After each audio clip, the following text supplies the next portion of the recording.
Shut up! The footy's on Triple M! For McDonald's and Ream Hot Water. I only need a moment, and moments come around. Triple M rocks finals footy. I've got to say, Melburnians have a habit of getting into this ground very late. We were caught out last time when they turned up. We thought it was half full, and then it turned out to be nearly a full house. Not tonight. It is chockers here at Amy Park. The people have got their seats nice and early. The lights are off. Fireworks going off, or the flames are going off. It is a great vibe here in the southern capital. You've got Aaron Woods, you've got Wade Graham, Dan Ganane, Brent Root on the sideline, and Trent Robinson caught up with Channel 9 a couple of moments ago. Roosters coach Trent Robinson sideline. Great to see you, Robbo. James, how are you? Very well. You're here to, I guess, face arguably rugby league's biggest challenge, and he's the right man to be leading your side, isn't he? Yeah, he's a great leader, Teddy. He's been doing it for a long time, and good challenge tonight and a good opportunity for us. Now, he was incredible last week. You get a feeling during the week when someone's up for a big game, and how was his week this week? Often you can tell, not with Teddy. Teddy has a consistency about him, quiet consistency about the way that he preps. He's meticulous in his extras in the way that he goes about it, and it's a consistent mindset for him. Now, I saw the Melbourne Storm come out. The first Rooster out was Victor Radley. Tell us about the effect Victor Radley had last week and how he's been. Yeah, Rads, he made the decision before any of the medical team that he was going to play. He's very vocal in the way that he goes about playing his game and organising the players around him. And he is a warrior. He does play it tough, and he's a key player for us. So there he is, Trent Robinson. A couple of key players missing, but he's got one in Jared Hargreaves, who could be a real X factor tonight. That's certainly the way the Roosters are thinking. His presence might be the thing that turns it. Triple M rocking the footy, back in 30 seconds. Do you require professional help with a legal matter? At Bryden's Lawyers, our dedicated team are here to help you with all your legal needs. Whether you're dealing with a personal injury claim, family law matter, or property dispute, the experts at Bryden's Lawyers have the knowledge and experience to guide you through the process and put your mind at ease. Call Bryden's Lawyers today at 1-800-848-848 or visit brydens.com.au. Bryden's Lawyers, who helps you in your time of need? We do. Shut up! The footy's on Triple M! For McDonald's and Ream Hot Water. I only need a moment, and moments come around. Triple M rocks finals footy. And hello to our new audience joining us live from Amy Park. It's the first preliminary final, the Melbourne Storm against the Sydney Roosters, live from Amy Park in Melbourne tomorrow night. Same time, it's the Penrith Panthers against the Cronulla Sharks. It'll be historic one way or the other tomorrow night. Either the Panthers, first team in over 50 years to make 5 straight grand finals, or Cronulla. Your Sharkies, Wado, will be the team that ends the dynasty. So it's going to be quite monumental one way or the other. Most expecting Penrith to win, as most expect Melbourne to win tonight, but you never know. These are the NRL finals. Just about every seat here is jam-packed. You want to try and name some more Swannies, Woodsy, or we've stopped with Plucker Duck? Heaney, Papley. There you go. Someone's looked someone on the internet. Hey Siri, can you give me some Swans players? I'll tell you. Hey, boys. You cannot say those words because now everyone's Siri is going off. Sorry, no, this isn't it voice activated on my phone. But if they're listening in the car on the radio, what's Siri? Oh, come on. Woodsy's still got a Nokia 3315. It'd be me like doing this. Hey Siri, look up Aaron Woods on Wikipedia. There wouldn't be much there, mate. And now everyone's phone's going to Wikipedia anyway. We're doing some silly things here. Who's going to win, Woodsy? I'm going to tip the Melbourne Storm tonight, Dan. Okay. I think, like you said, it's going to be a low-scoring match. Look, a lot of people said they're going to come here. It's number 1 versus number 2 in the scoring out of the whole season. They've dominated, been able to get points out against the line. But for me tonight, it's all about defence, and I reckon Craig Bellamy will have his troops up for a huge defensive effort tonight. What about you, Wado? Yeah, I'm going to tip the Melbourne Storm as well, but it's anyone's game. I'm just excited for this game right now. Looking down in the sheds. The 2-minute bell is gone. Players are doing their last bit of preparation. Some players are yelling out to the trainer for some sticky spray or some Powerade, a little bit of water before they run out. I can't believe it's here, this prelim, and what a game. There's going to be some fireworks, particularly at this start. Big Jared and Nelson going toe-to-toe. What an epic battle it's going to be. Indeed. The Storm have played a few big games down here. They're aiming for their 11th grand final. And since 2010, so if we move past that era, they're aiming for their 6th. What a record. So since they had their dramas in 2010, 14, 15 years, and this could be their 6th grand final. The model of excellence, the Melbourne Storm. But they haven't been in a grand final for 4 years, and that's the longest drought since the mid-2000s. Isn't that ridiculous? That's crazy. That's incredible. It's a phenomenal stat. Like, how many prelims has he been in as well? It's ridiculous the amount of success that they've had down here. I think 9 might be the... But in fact, you know what? I think I might be selling him short. Because if they've played 10 grand finals, they've actually lost a few prelims. So they're more in a prelim more often than they're not. They've never lost a half-time lead in a final under Craig Bellamy. Wow. 26-0. I can impress you with these stats all day. You're on fire, but the Dan. air raid sirens are going off here. Let's bring in dangerous Dan Robinson, who's part of the team tonight. Hello, Dan. Yeah, g'day, Dan. I was nervous when I saw Reedy in the box, but now I've got the sideline opportunity tonight. It's a wonderful night down here in Melbourne. It's much warmer than it was a fortnight ago when poor old Reedy was on the sideline for that Sharks game. About 12 degrees at the moment, not too breezy, and this crowd is loud. I just wonder, 29,000 is what Amy Park can hold. I just wonder if they'd have shifted it down the road to Marvel Stadium. I wonder how many they could have squeezed in there. Yeah, it's wasn't there a golf tournament or something that not a golf tournament, but some promotion where the atmosphere's better here, don't you reckon? Like, you're closer to the ground, you can hear everything, hear the collisions, and the fans can get real close to the action. Want to go to Marvel? That's a round ground, Dan. Come on, Robbo. Home ground advantage. You're right, though. We probably would have got 50. No, but seriously, I mean, this is a sensational place. And Wado had a couple of good wins down here, I remember. The old Cronulla Sharks. Great rivalry with the Storm. Always enjoyed coming down, because we knew what a challenge they were to play down here, right? And the challenge was exciting. It was a great rivalry. There's plenty of, I wouldn't say love lost between the teams, but we certainly got into it. And now the Roosters face this challenge. They haven't been able to do it for quite some time. But could this be the night, the moment where they finally break that little hoodoo that they have and overcome this terrific Storm club and see themselves into another grand final with all those players leaving? Here they come, the Sydney Eastern Suburbs Roosters. James Tedesco leads them out. Daniel Tupou, Joe Smali'i, Joey Manu, Dom Young, Luke Keary, Sandon Smith. The forwards, the enforcer, Jared Orea-Hargreaves, Connor Watson, Lindsay Collins, Angus Crichton, Satili Tupanua, Victor Radley. In the bench, Spencer Leniu, Nofahu White, Nat Butcher and Terrell May. Terrell having an outstanding season. And now the crowd rises. This is a great vibe here. In front of 30,000 standing, screaming fans, the mighty Melbourne Storm, led out by Harry Grant, breaking through the banner which reads, Hat-trick Harry, 100 games. He scored a hat-trick in the first final, and tonight is his 100th. Ryan Pappenhausen, the fullback. Will Warbrick, Xavier Coates on the wing. Jack Howard, Nick Meaney, the centres. Cam Munster, Jerome Hughes, the half. What a back line. Nelson Asava, Solomona and Josh King up front with Harry Grant, the hooker. Sean Bloor, Eli Katoa, along with Trent Liero, make up the back row. The bench, Tyron Wishart, Christian Wells, Tui Kamakamita and Alec McDonald. The referee, all-important referee, is Grant Atkins. So it's going to be Melbourne to kick off. Orea-Hargreaves is to the right of the post. Let's see if the Roosters, or rather the Storm, have the gumption to kick to him. It doesn't appear that way. Nelson versus Jarrett. One of the key matchups. They're all over the park. Tedesco v Pappenhausen, Munster v Keary. A grand final spot is on the line. It is the Melbourne Storm, the team of 2024. Against the Sydney Roosters, an era coming to an end. Here we go, live from Melbourne.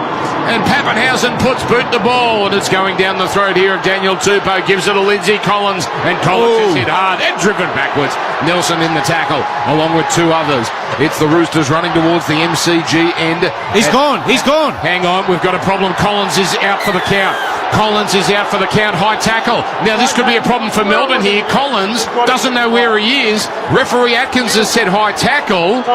So Collins, I think, is going to be spending at least 15 off, if not the game. But this could be a real problem for Melbourne. This is the complete. We could be in trouble here with Solomona. This could be a little bit of. He's been called out. Point of the shoulder of Nelson into the head of Collins. What a moment to start the game. He's going to go for 10 at least. He's going to go for 10 at least. 10 at what? The first tackle of the game. High drama. Much like last week, Roosters Manly starting in similar vein, although this time we have a sin bin. Mate, Collins is still out there. What's going on? That's a category 1. He should be off. He played the ball the wrong way. He had no idea where he was. He was in all sorts. He was in Disneyland. Look, he wants to stay on the field. He's trying to jog it off, but this is like what happened to Tolu Kola last week from the first carry. It's just the roles are reversed. The bloke carrying the ball that's down. Category 2 like Jake, it's a rort. The whole system is a rort, and we're doing funny things in finals. Well, he can't come back on, surely. He got up, played the ball the wrong way, had no idea where he was. That's not symptoms of concussion. He thought he was in the AFL Grand Final. There's Joe Smalley hitting it up, so 12 on 13. Nelson sent to the bin on the first tackle of the game. As now it's Joe Doria Hargreaves driving it forward. And he's dragged back though. 8 from his own line. Here's another penalty. Here's another penalty here. Discretion in the ruck area. And we've got a penalty for the Roosters. They're going to go on the attack. This is a stunner of a start. We spoke about how good the referees have been in this final series because they've taken the pee out of the whistle, but they've started 2 tackles of the game, 2 penalties. Come on, Atkins, let us play. Well, the first one was he couldn't help that one. The second one is arguable. And again, Jarrett hitting it up. 12 on 13. He will 13 on 12.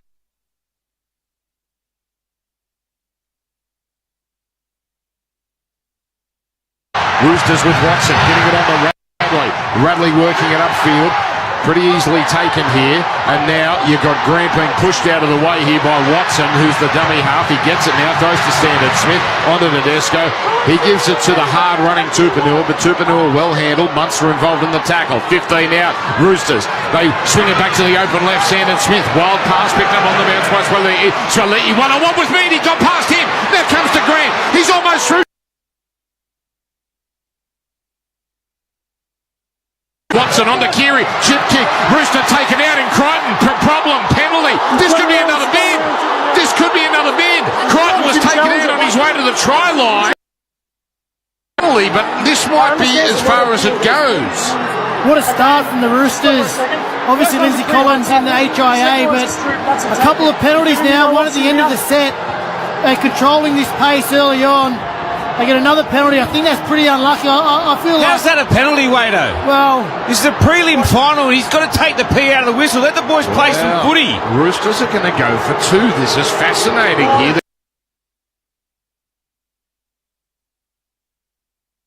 Melbourne are a little rattled. They haven't touched the ball yet. And Treliti's going to take a not too easy kick at goal. He'll probably get it. He's about 15 in from touch, but it's not a gimme. No score. I don't mind it, Dan. Like, it's been a stop-start to this game. There's no fatigue in this Melbourne defensive line. There's an opportunity to get 2 points, get an early lead, and then the Roosters get the ball back anyway. So they get it back and work up the field. If you are ever going to have a player sin bin, first tackle of the game is probably the best time. Yes. There's no fatigue. I also reckon it's a good time for the Melbourne Storm. They'd be happy with this. It runs out the bit of a clock while you've got Solomona in the sin bin. And as you said, you're only going to be leaking 2 points and not defending your try line with a man down. I'll tell you this, though, if Melbourne get through, I think Nelson's out of the grand final. Yeah. Because that normally is a grade 2 situation. So 86% on the kick predictor for DoorDash. You gather the crew, we'll deliver the brew. Get it delivered with DoorDash. 18 years and over only. Enjoy responsibly. Left side. He guides it through. So the Roosters have the first points of the night. It's a penalty. It's the Roosters 2. The Melbourne Storm 0. That is on the Beacon Trade scoreboard. Triple M rocking the finals from Ream Hot Water. Get a winning result. Join an industry super fund with a history of strong, long-term performance and competitive fees. Cbus Super, making hard work pay off since 1984. Well, when he first came off, the signal from the rooms was a Category 2 for Lindsay Collins. I can say it's been upgraded to a Category 1.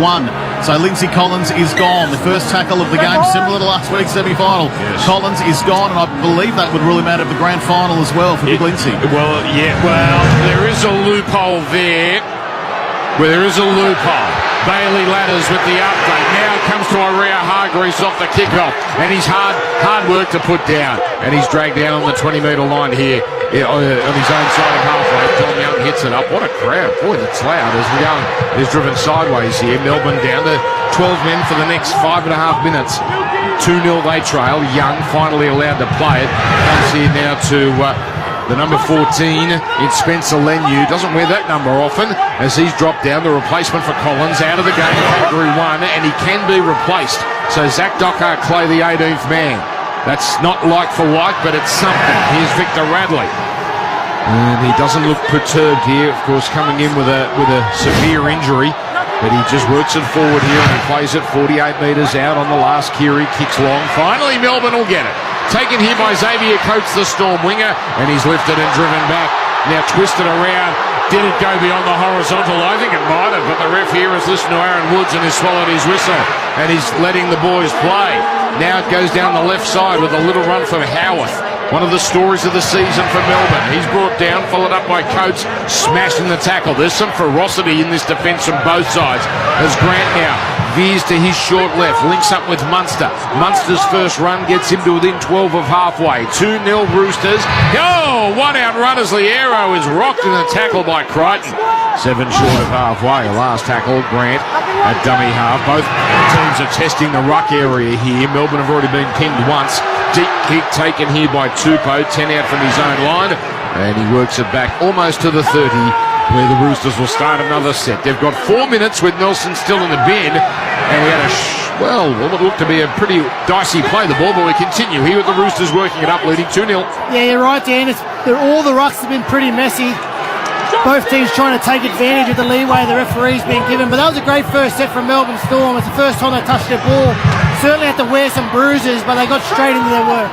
Wade Graham and Aaron Woods, your experts for Seabus Super, making hard work pay off. It's 1984. This is the human hurricane. Spencer Leniu, an early start. He gets to within 42 of the line, plays it to Watson. Little bubble at dummy half, but it's been given the all clear. The deep kick from Kiri and an easy take for Warbrick, but he's got Crichton all over him. He's Crichton with a full head of steam tonight, putting some mustard on that tackle as well. 2-0 to the Roosters as Melbourne here working it upfield.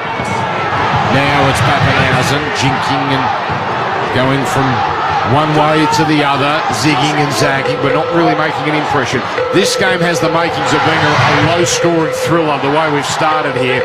As it's worked upfield, 20 short of halfway for Warbrick. Gets up a little gingerly. Grant runs out of dummy half. Good run, but he pays for it because he's absolutely sandwiched like the cheese in a jaffle maker by Crichton and Kiri. And now Hughes has knocked off his feet after kicking. That's got the referee's interest briefly, but he just lets it play out. Now the Roosters bring it back through Tedesco.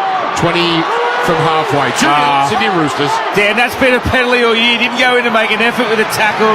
Atkins has finally taken the powers. We go. Tom Young. Here's Young almost through, and he's finally brought down. Make up your mind, Woodsy. Do you want him to low penalties? I want him to be consistent, Dan. He's been consistently inconsistent. 45 away. Roosters on a roll here as Watson skirts out of links up with Bradley. Down the middle he goes. Pushes away Pappenhausen. Now taken from side on by Grant, who's claiming the ball was lost in the tackle. And now Radley just pushes Grant over the marker. It's swung from right to left. It comes here to Kiri. Kiri runs and is stopped. One tackle left. Kiri centre field. It goes left side to Sandon Smith on the diagonal. Away to Swaliti. Draws his man. Gives it to Tupou. And Tupou scores. Roosters finally find an advantage with the extra man. And the Roosters orchestrate a terrific try. This is a stunner of a start. Melbourne on the back foot. Roosters 6. Melbourne 0. Yeah, it was a great set from the Sydney Roosters there. Started with Dom Young, just finding some holes in the backfield to start off their set. And then it was the power game through the ruck, off the quick play of the ball. Connor Watson probes, finds Victor Radley, close support, through the line. Off the back of that, Kiri takes him on, takes the line on.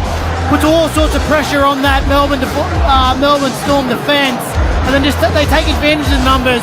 Opt to run on last play. Sandon Smith uses up Tedesco as a decoy, good enough to find the cutout ball to Swali, who just tips it on to Tupou. And how many times have we seen Daniel Tupou finish in that corner throughout his career? Fantastic start from the Sydney Roosters, Woodsie. Yeah, we spoke about they've got to play unorthodox before the game. They've got to come up with some offloads to break up this Melbourne Storm defensive line.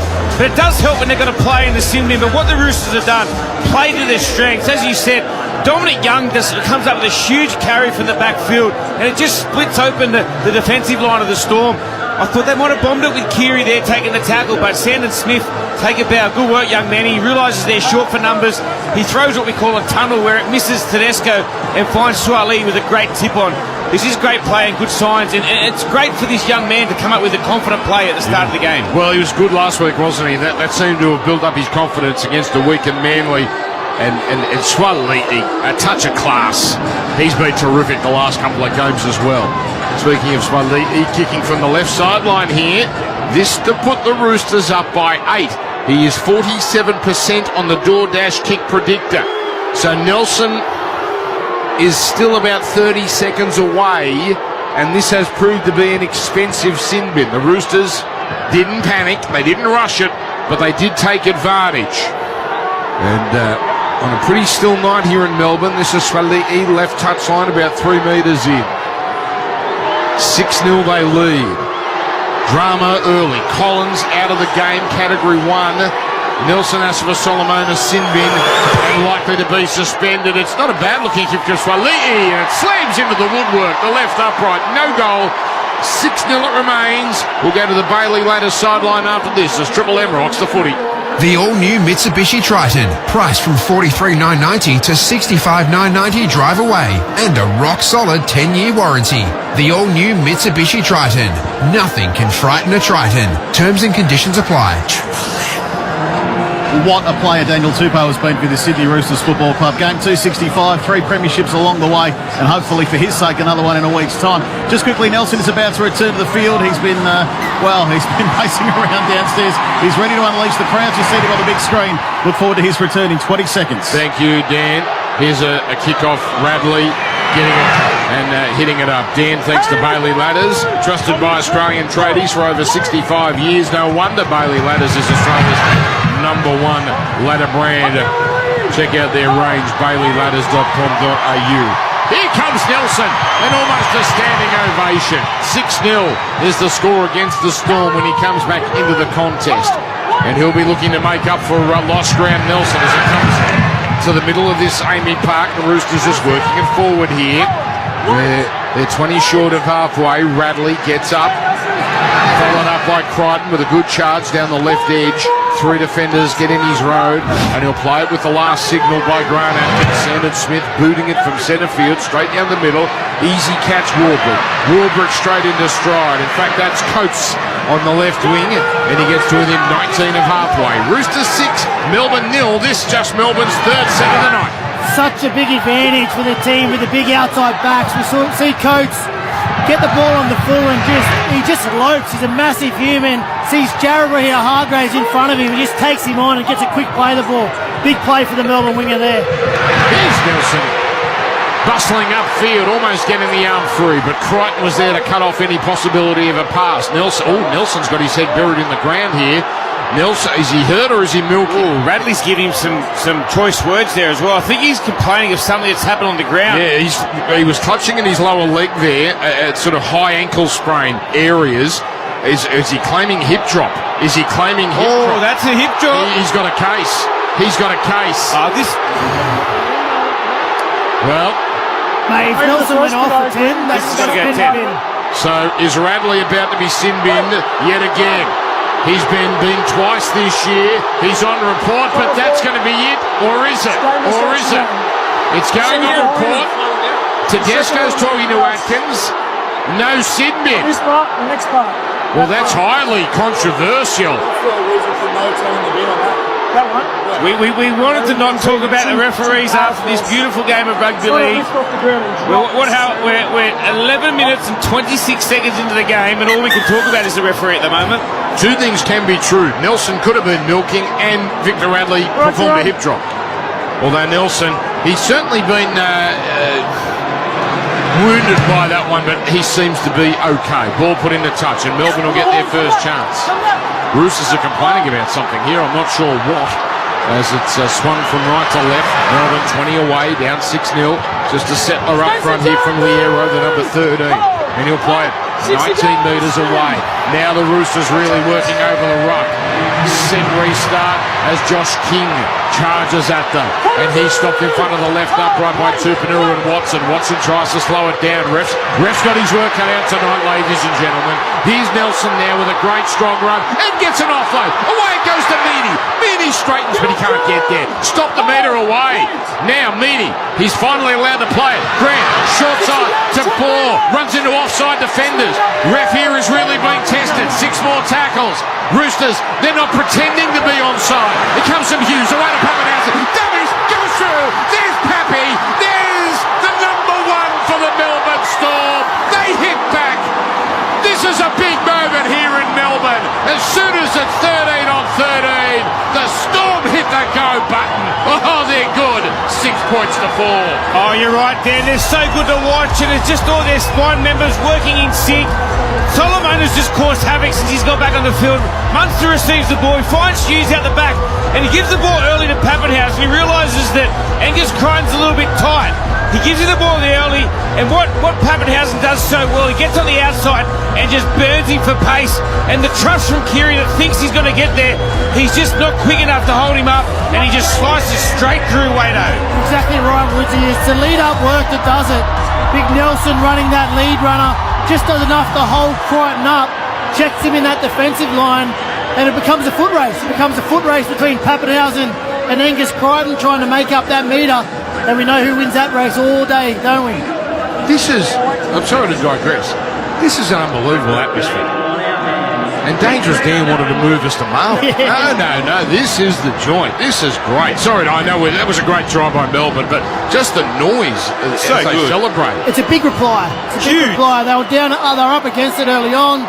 Solomona in the bin, they concede a try, and then their first opportunity, first good ball opportunity, a set play that they would have worked on at training. Pappenhausen just slices straight through the defence. 15 in from touch, 85% Nick Meany.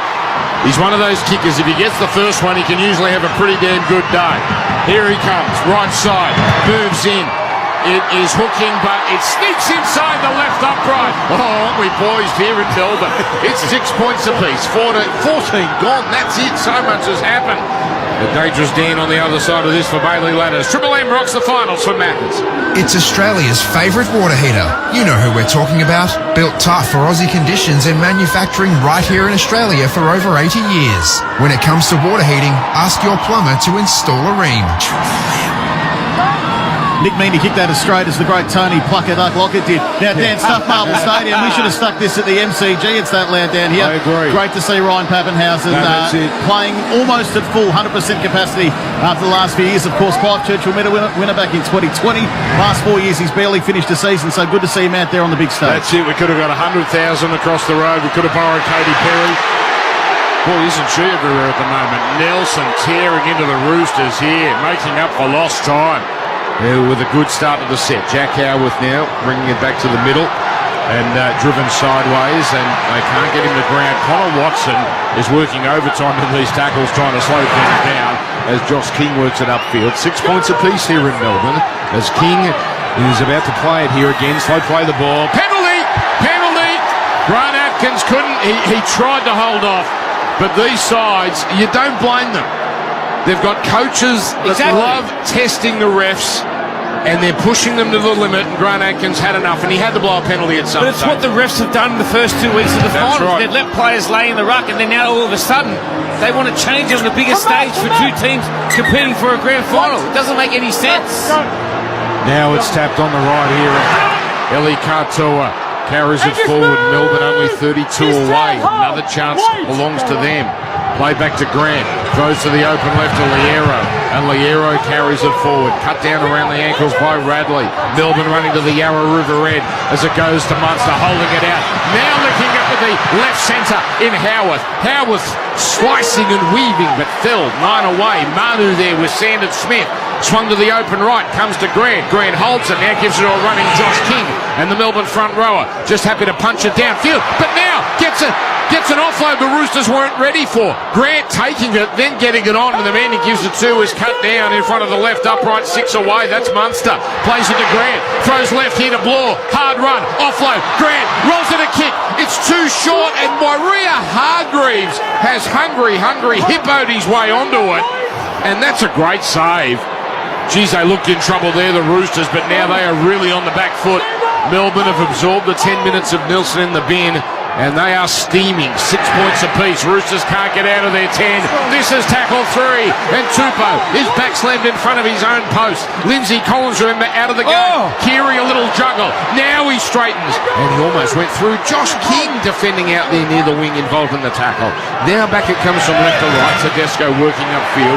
Good recovery for the Roosters. They were in big trouble. Keary's run got him out of a jam. Sandon Smith, he doesn't have a big boot on him. He gets that one downfield, but a straight to Pappenhaus on the Melbourne try scorer. And he starts running to the left, comes back to the right. Then Crichton with a special tackle, twisting him there like he was pulling a crab open. Now it's Warbrick down the middle, and he's not going too far. 8 short of halfway, 6 points apiece. Yeah, Melbourne, they're getting a reward for that big defensive set. I know they've only had a couple of one-out carries, but just starting to win that field position battle. A couple more tackles, they'll have an attacking kick, and we know what a threat their winger is. As Hughes shifts to his back row, Katoa, who is meeting some heavy Swahili defence. Yes, and Katoa will play it right side, 20 in from touch. Crowd complaining, but the Roosters probably were okay there. As Hughes runs down the right and loses the ball. Well, he had something cooking there, and then he had the ball behind his back in an unusual manner, and then he was tackled and the ball slipped out. Hughes came up with a match-winning play back in round 7, and that kept this record of Melbourne over the Roosters going. Now it comes across to the right side for the Roosters, going nowhere, Joey Manu. He was in special form last week. As you play it, comes to Tupanua, Canterbury bound, and he's not going too far, the second rower. He's rolled over with the score 6 points apiece here. That's the Beacon Trade scoreboard. As the Roosters, they shovel it through the hands. There was a tap on that's been ruled okay. Comes to the right wing of Young, taken around the ankles by Grant. Little trick play there from the Roosters, but Melbourne don't panic. Now it's hit up by Waria Hargreaves. Well handled, 45 away. Melbourne play left on the ground, but that's okay. Another wild pass here. Here comes to Manu. Manu now. And we've got a penalty. A penalty here to the Roosters on the 5th tackle. That's a big call. That's massive. We see these players that get caught in the ruck, and the hookers just have to deal with him now. They take the rule, remember. That's a big call. 5th tackle penalty. So offside is the call. Well, Josh King, or no, it's Josh King in the ruck standing there. And Connor Watson, that's a smart play. Very smart. He manipulated that. He passed it in a manner that it looked awkward, and that got the ref's attention. Well done, Connor. Roosters now, 20 metres out. Their next chance to score. 6 points apiece here in Melbourne. Watson, dummy half. Goes left to Keary. Turns it inside to Leniu. He can't run over the top of the man down low, Harry Grant. As the ball is played to Watson. No marker, so Watson runs over the 10. Now veers to the left. Wants to link up with the player. Holds the ball out in front of him. Tackled. Ball comes out. Melbourne come up with it. Yeah, very similar to what happened just with Jerome Hughes there. There's an opportunity. They almost get through the line, but because they're holding the ball out in front, the defensive pressure's so well, it just knocks the ball out, which they're just trying to make a tackle. But yeah, some great defence from both sides, and both sides have really done well to defend their try line since the opening couple of minutes. Aaron Woods and Wade Graham, your Seabus super experts. Here's Liero with a great charge. And Waria Hargreaves slow to get up there from the last tackle. He looks a little wobbly at the moment. Now the next tackle that comes here to Jerome Hughes.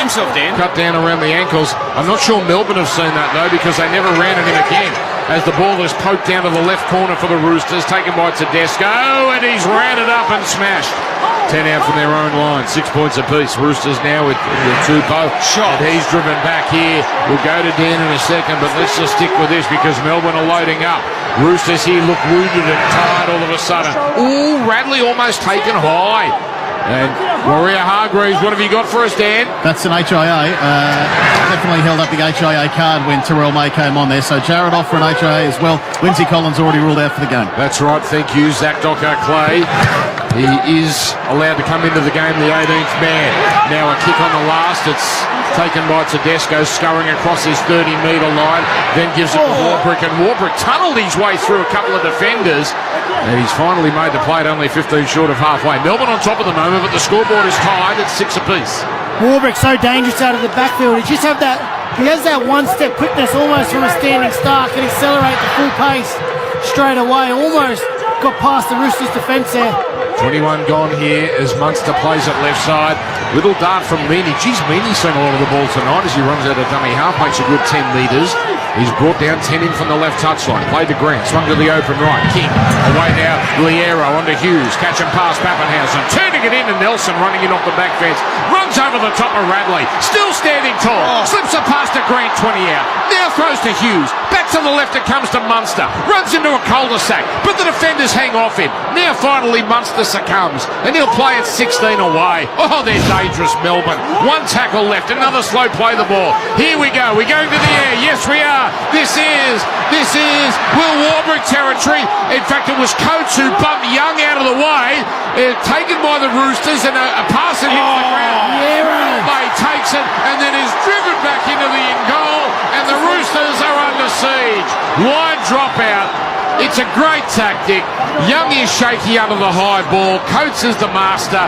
Coates bodied Young out of the way in expert fashion, and he tapped it back fortuitously, but Meaney's kick was a little gem threading it through. You know what they do well here, the Melbourne Storm? They play to the whistle. A lot of the Roosters players look around to see what the referee's decision is. Play on. And then Meaney puts that kick through and they just trap Terrell May in the in-goal.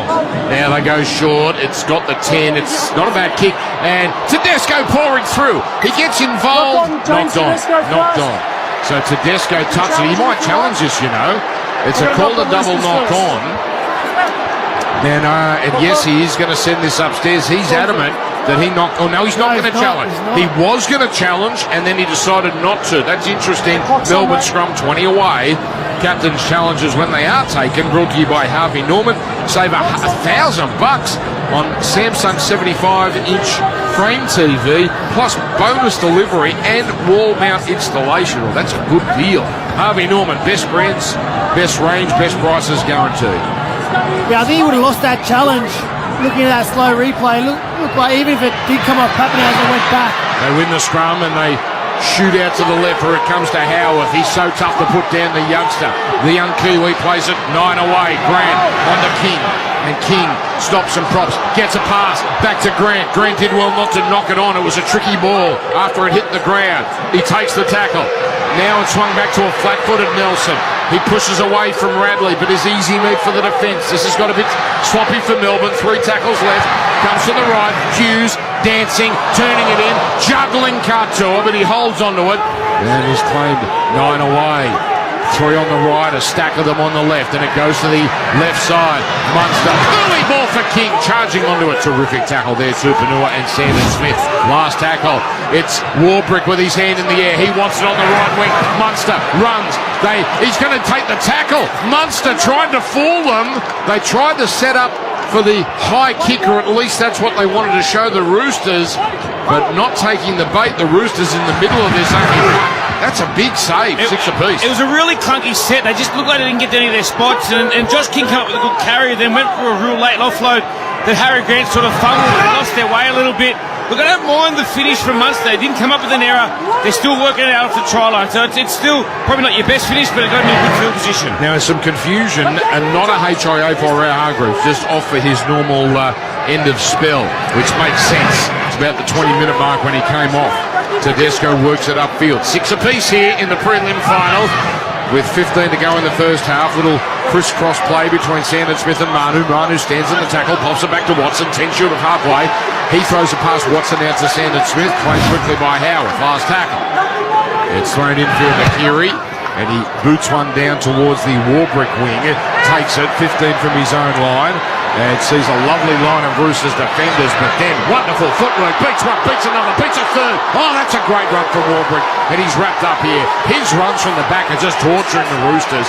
Now they're only 5 short of halfway. The other winger, Coates, just as effective. He runs it down the left side, and he's brought down 43 metres out. Now Alan McDonald.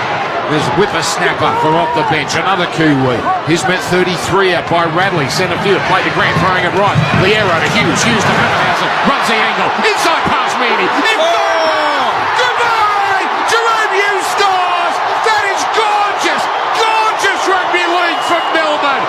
Oh, the ball movement was exquisite! That's why they've been the best team in 2024. That is undefendable. 10-6. 10-6 Melbourne. That was so good I lost my voice. Well, I'll tell you what, Woodsy, the last set might have been clunky, and this was a work of art.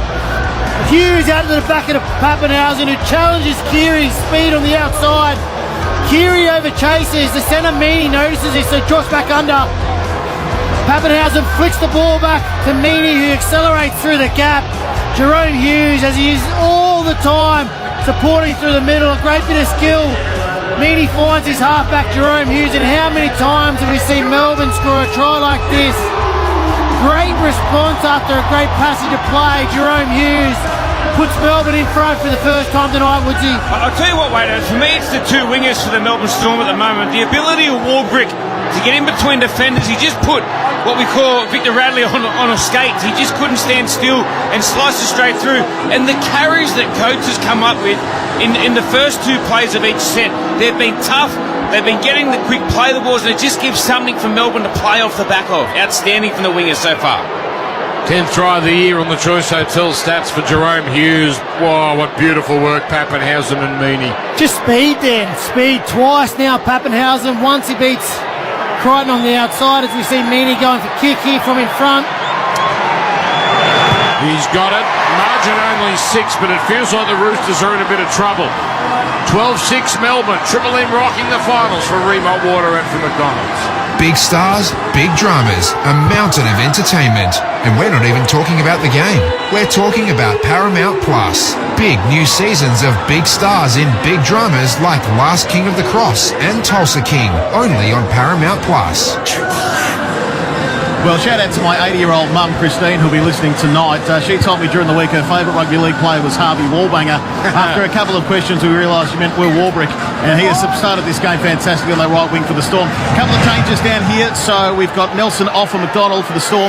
For the Roosters, Lemieux's come off and been replaced by White. Good start. Hello, Mama Robinson. I'm not sure Dan made the best move by revealing your age, but thank you for listening to us here on Triple M Footy. Your son's a good boy. He does well for us every time we have him on down here. Now, 15 from their own line here, Melbourne.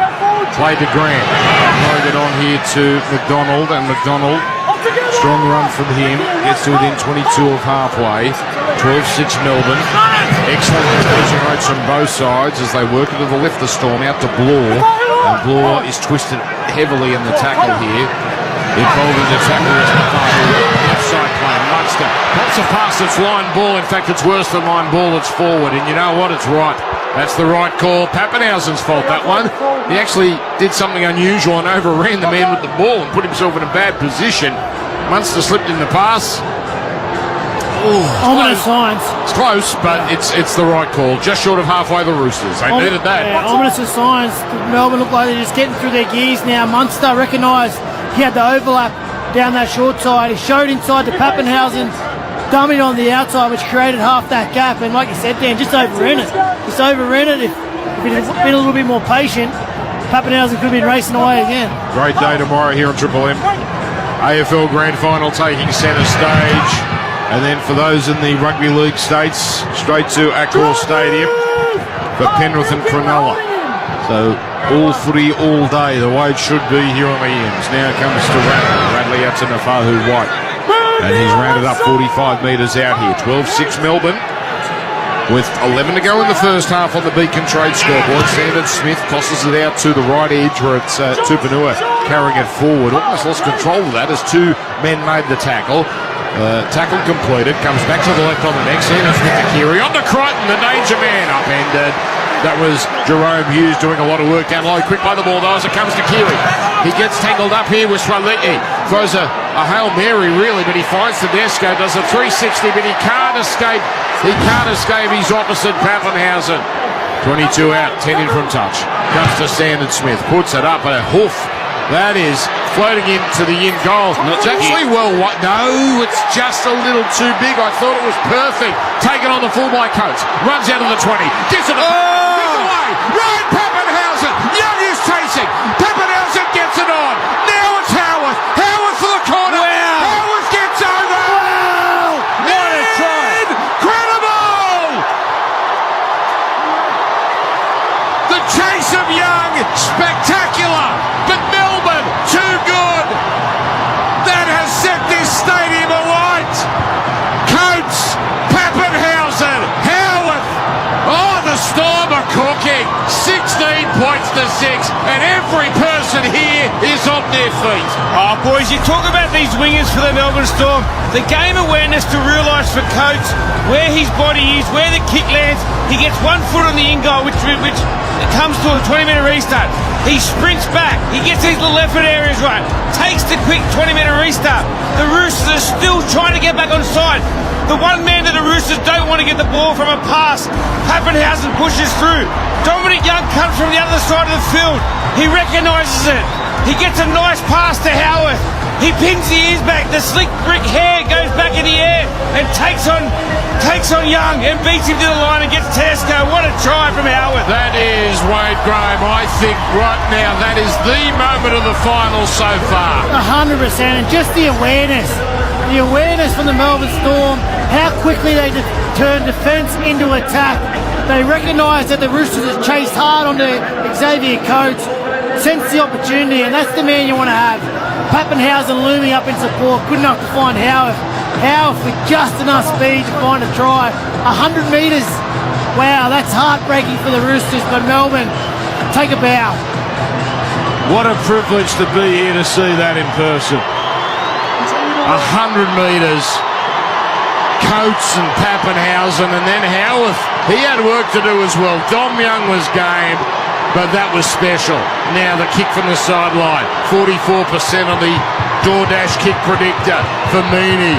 They will lift the roof off this joint if he kicks it from here. It's 16-6. Here he comes, Meany. Strikes it and just hooking away.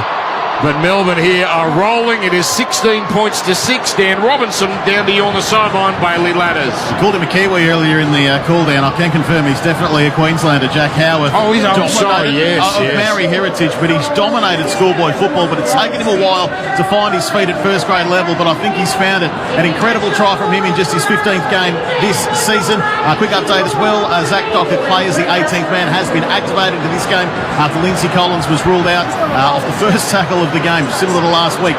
Meanwhile, for the Roosters, a change has been made as well. Victor Radley has come to the bench, replaced by Nat Butcher in 16. You're right, Dan. I always get him confused with Warbrick. Warbrick very much a Kiwi, a medalist in the Olympics. I know it's a small thing, Dan, but you just feel like Meany had to miss that kick for the Roosters to have any chance. I know it's early still in the game, but if it goes to 18-6, all the momentum with the Melbourne Storm, they needed a break. That could be it. I think they're in trouble, Wader. Yeah. Just the way the momentum in this game has gone. The Melbourne, they withstood the Storm early on with a player in the sin bin. Yeah, they leaked 6 points.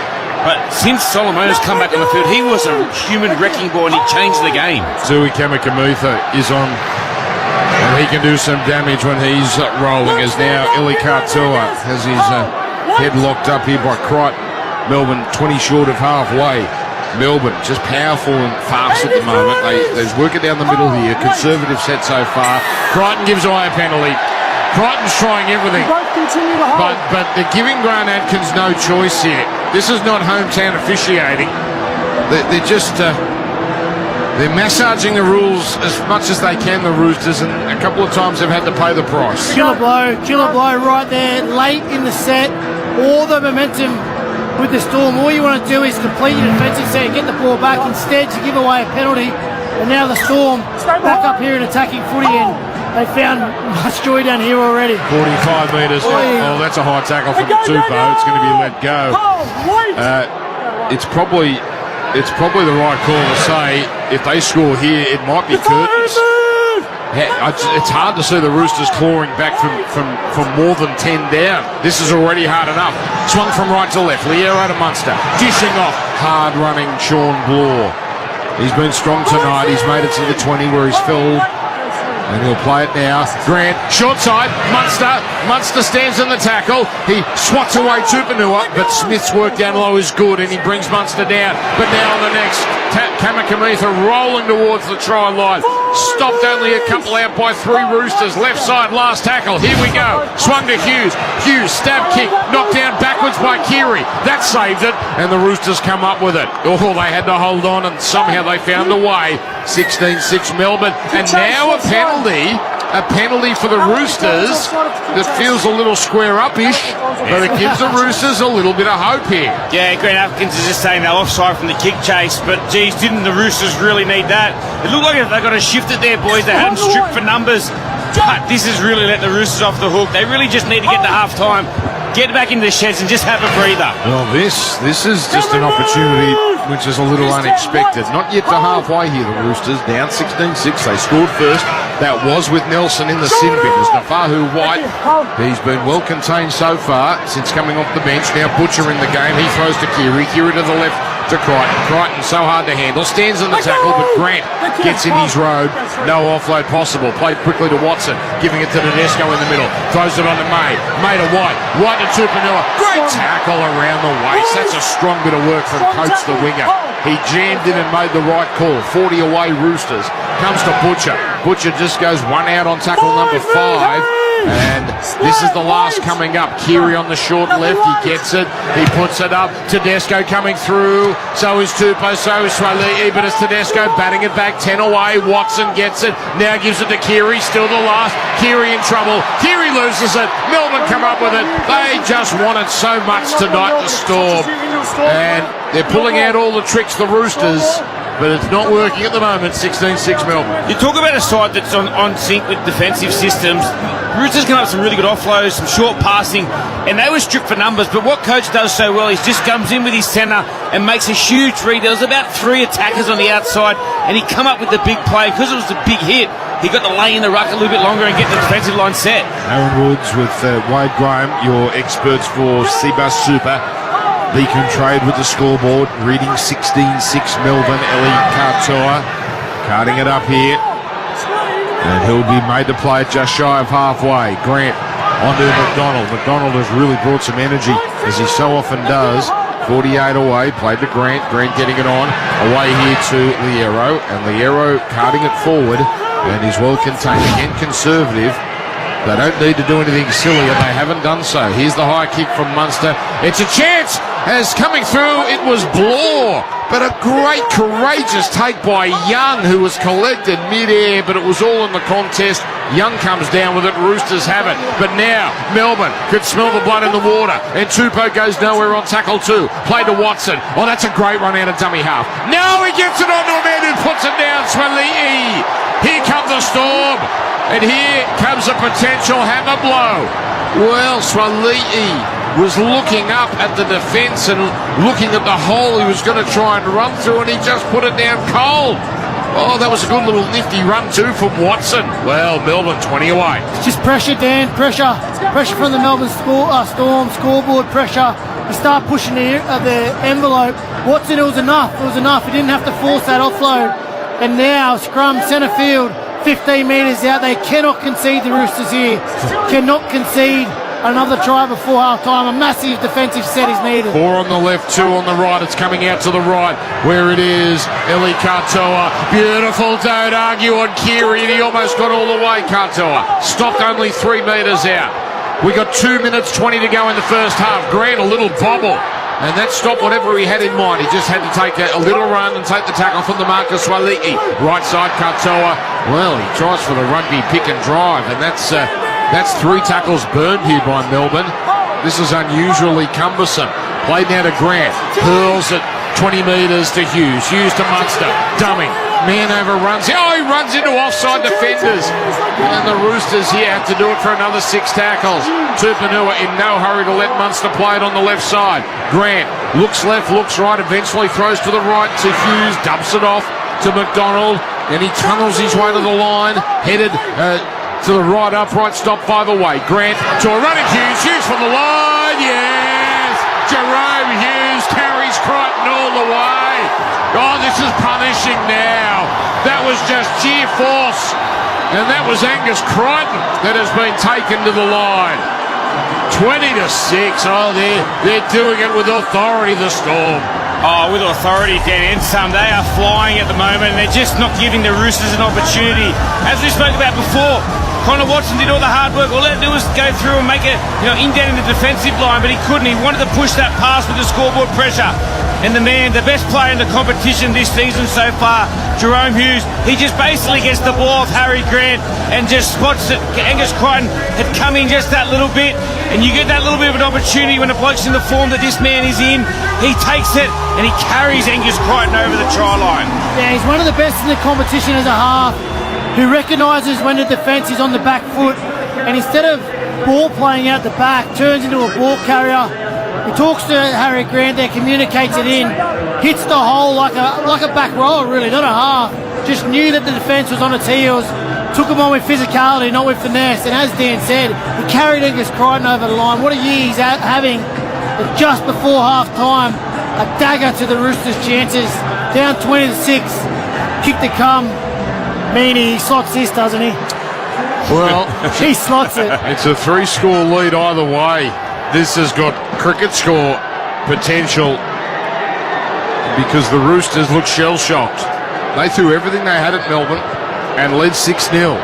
It's been all Melbourne since 8 seconds left, so it looks like we will have a kick-off, but we might not even get that in this first half. Here's the kick, and he certainly gets it through. There's Nick Meaney, 3 from 4. Melbourne 22, leading the Roosters 6.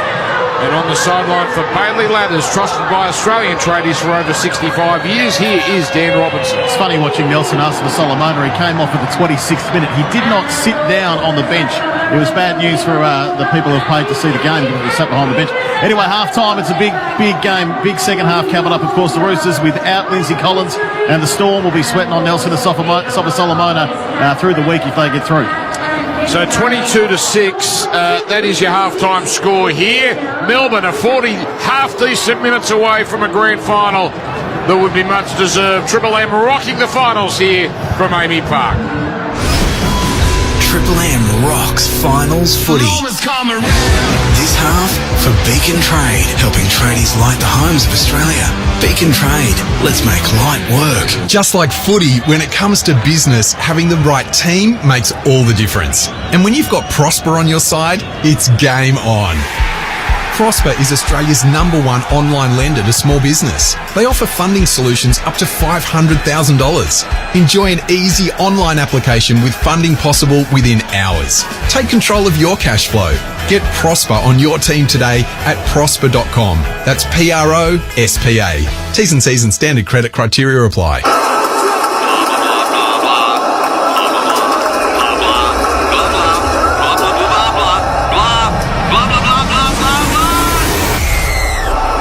Through the background blah to hear more of the sounds you want to hear with Specsaver's advanced hearing technology. Steps through, parts the seas, it's a try! Book a hearing appointment with our audiology professionals for high definition sound at low Specsavers prices. It's one of the best tries you'll ever see. Always follow the directions for use.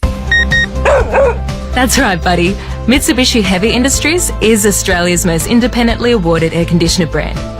And this year, they're proudly celebrating 25 years of designing quality products with unrivaled reliability, superior performance, and cutting-edge technology. So it comes as no surprise that they have the highest levels of customer satisfaction. I think what you're trying to say is, put your trust in Mitsubishi Heavy Industries, the experts in air.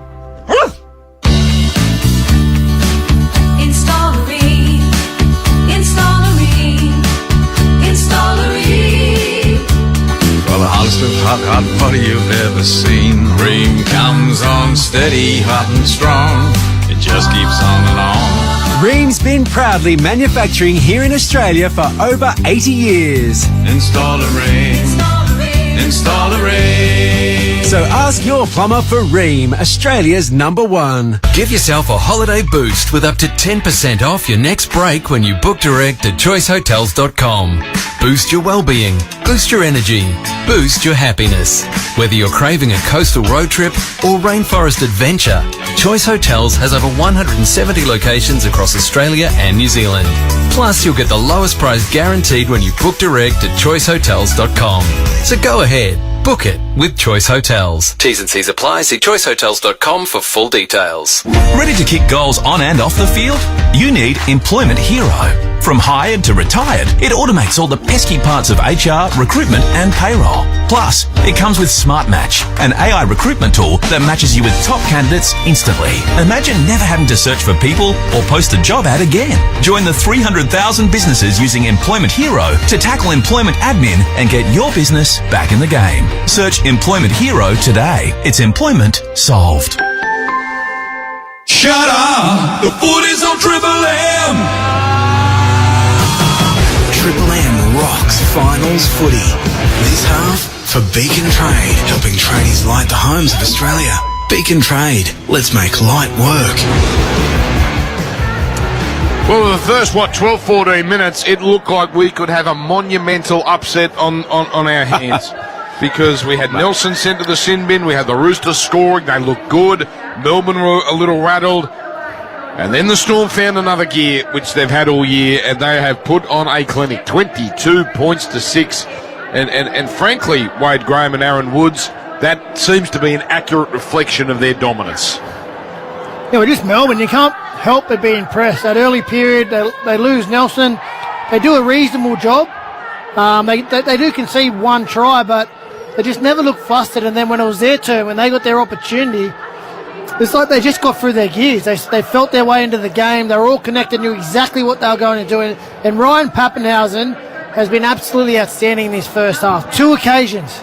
It came down to a little set play, giving him half an opportunity, and his speed doing the damage. The first one in a foot race with Angus Crichton. Scores scores next to the post to open the scoring. The second one, Burns Keary on the outside. Meany recognises it, drops under, creates that opportunity. Jerome Hughes supporting in the middle. And again, Jerome Hughes right at the end there. Just the understanding of his football IQ, to know when it's not time to use his skill and be a ball player, recognises the defence is on its heels. Harry Grant comes out, he uses his physicality and just takes the defensive line on and busts through Angus Crichton, the New South Wales Player of the Year. Just goes to show where the Melbourne Storm are, the momentum they have, and how much on the back foot the Roosters were that half. I reckon for me it's gone down to coaching, Wado. You look, they've scored 3 tries down the right edge of Melbourne, which is the left edge defensively for the Roosters, and that's the combination of Luke Keary and Angus Crichton. It looks like they're not on the same page at the moment. There's no trust, and what Crichton does, he tends to start really tight, and he really engages with those lead runs, and it puts Keary under so much pressure. He's not sure if, do I hold, do I wait, do I give my inside shoulder, is Crichton going to get to me? And that's what Jerome Hughes has done so well. You just spoke about it. He knows when to pick the right option, when to run. He can pick, if he's just too tight, he backs himself. The second one, he can feel Keary chasing him, just drops under, and creates that line break for, it was such a good play. So he is the best player in the competition, and these are the reasons why he is. Well, another example of just how in sync Melbourne are. The awareness after the Xavier coach take that ball in the in goal to turn defence into attack. Now, coach knew it. Pappenhausen sensed it. Howe have got on the back of it. They race 80 metres from the tap to score, as you said, Dan, the moment of the finals. Now, the Roosters, yes, they're in a hole. They are. It's a big ask to come back from here. The only saving grace Trent Robertson can use, they were here in the first game against against the Panthers. 24-0 down at half time. They managed to come out, score 2 tries back to back, and if it wasn't for that forward pass, they had that momentum where we're fighting their way back. Now, are they good enough to replicate that against this Melbourne Storm team? Well, we'll find out in the first 10 minutes of this second half, but Melbourne Storm take a bow. What a first half performance. And the way they've gone this year, you would expect them to go on with it, but the Roosters don't write them off quite yet. Well, what was that stat?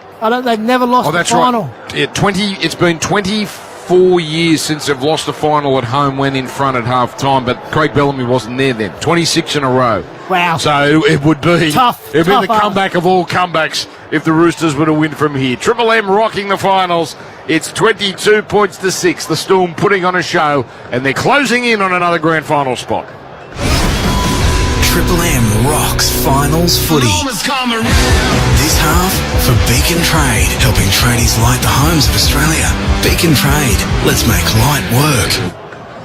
Big stars, big dramas, a mountain of entertainment, Wado. And I'm not even talking about finals footy. I'm talking about Paramount Plus. Because Paramount Plus have a mountain of big new seasons, all with the biggest stars in the biggest dramas. It's your home for dramas like Last King of the Cross, Lioness, oh you love that one, Woodsy. One of my favourites. And Tulsa King. Only on Paramount Plus. Paramount Plus for only $6.99 a month.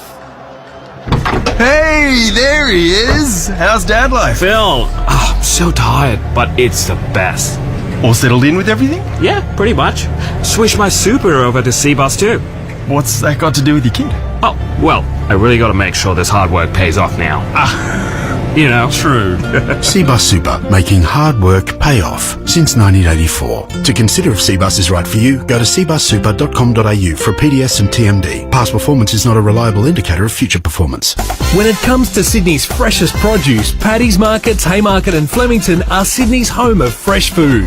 Our traders only offer premium in-season produce, plus the freshest seafood, farm-sourced meats and poultry, plus a full international selection of premium deli goods. Make a visit to Paddy's this week and talk to a trader about what's in season and fresh today. Paddy's, home to Sydney's freshest food at value prices. Visit paddysmarkets.com.au. Do you require professional help with a legal matter? At Bryden's Lawyers, our dedicated team are here to help you with all your legal needs. Whether you're dealing with a personal injury claim, family law matter, or property dispute, the experts at Bryden's Lawyers have the knowledge and experience to guide you through the process and put your mind at ease. Call Bryden's Lawyers today at 1-800-848-848 or visit brydens.com.au. Bryden's Lawyers, who helps you in your time of need? We do. Just like footy, when it comes to business, having the right team makes all the difference. And when you've got Prosper on your side, it's game on. Prosper is Australia's #1 online lender to small business. They offer funding solutions up to $500,000. Enjoy an easy online application with funding possible within hours. Take control of your cash flow. Get Prosper on your team today at prosper.com. That's PROSPA. T's and C's and standard credit criteria apply.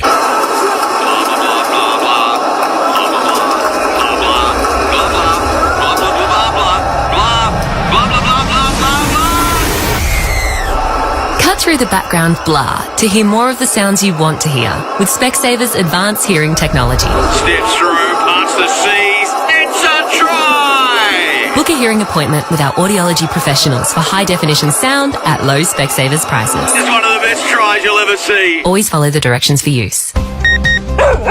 That's right, buddy. Mitsubishi Heavy Industries is Australia's most independently awarded air conditioner brand.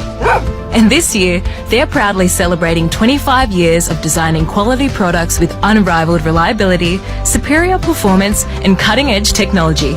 So it comes as no surprise that they have the highest levels of customer satisfaction. I think what you're trying to say is, put your trust in Mitsubishi Heavy Industries, the experts in air.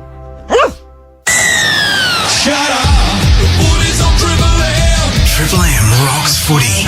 Halftime highlights. For Mitre 10, get expert service trusted by the trade at your local Mitre 10 Trade Centre. Here we go, live from Melbourne. He's gone. Collins is out for the count. We could be in trouble here with Solomonens. What a moment to start the game. He's going to go for 10 at least. He got up, played the ball the wrong way, had no idea where he was. 12 on 13.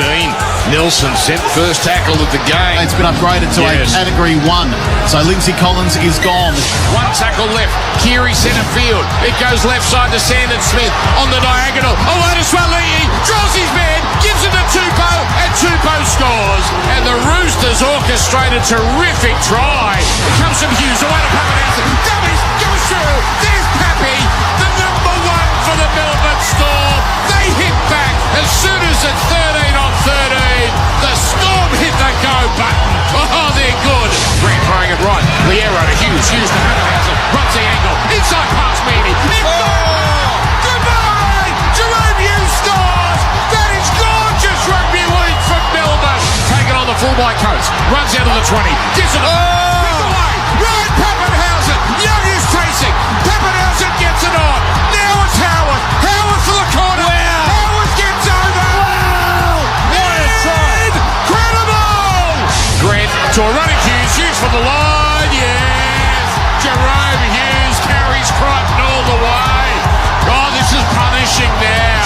Melbourne 22, leading the Roosters 6. We were just saying off air, we were at the Warriors this time last year, Aaron Woods and myself, and at that point we thought we'd never get an atmosphere that good again, and that's a whole different atmosphere over there, but those highlights, boy, yeah, it's as loud here as it was in Auckland last year, and that was something else. So I get the sense, Woodsy, I think you do too, and you do too, Wado. We might be hearing a lot of this crowd in the second half because Melbourne are humming. 22-6. Yeah, they feel like they're in a mood, boys, and obviously you take away that first 10, 11 minutes when Solomona was in the sin bin, it was, Roosters were dominating, but as soon as the point he got back on the field, he got into a real good physical battle. He put Victor Radley on his backside, slowed the ruck down, and in his next couple of charges, he led the way. He got his arm free on a couple of late offloads and just opened the Roosters up. Mate, despite that start, they just never looked flustered, Melbourne. Nah. They knew, that happens throughout a game of footy, and they just get through their work. And again in the semi-final at halftime, Melbourne, 18 completed sets from 20, 90%. That's the type of footy you need to play at this time of year if you want to get it done. What about the now retired Aaron Woods trying to influence people in another box who may be involved with a match review, just imploring them not to suspend Nelson? I mean, do you want me to say who that was? You can.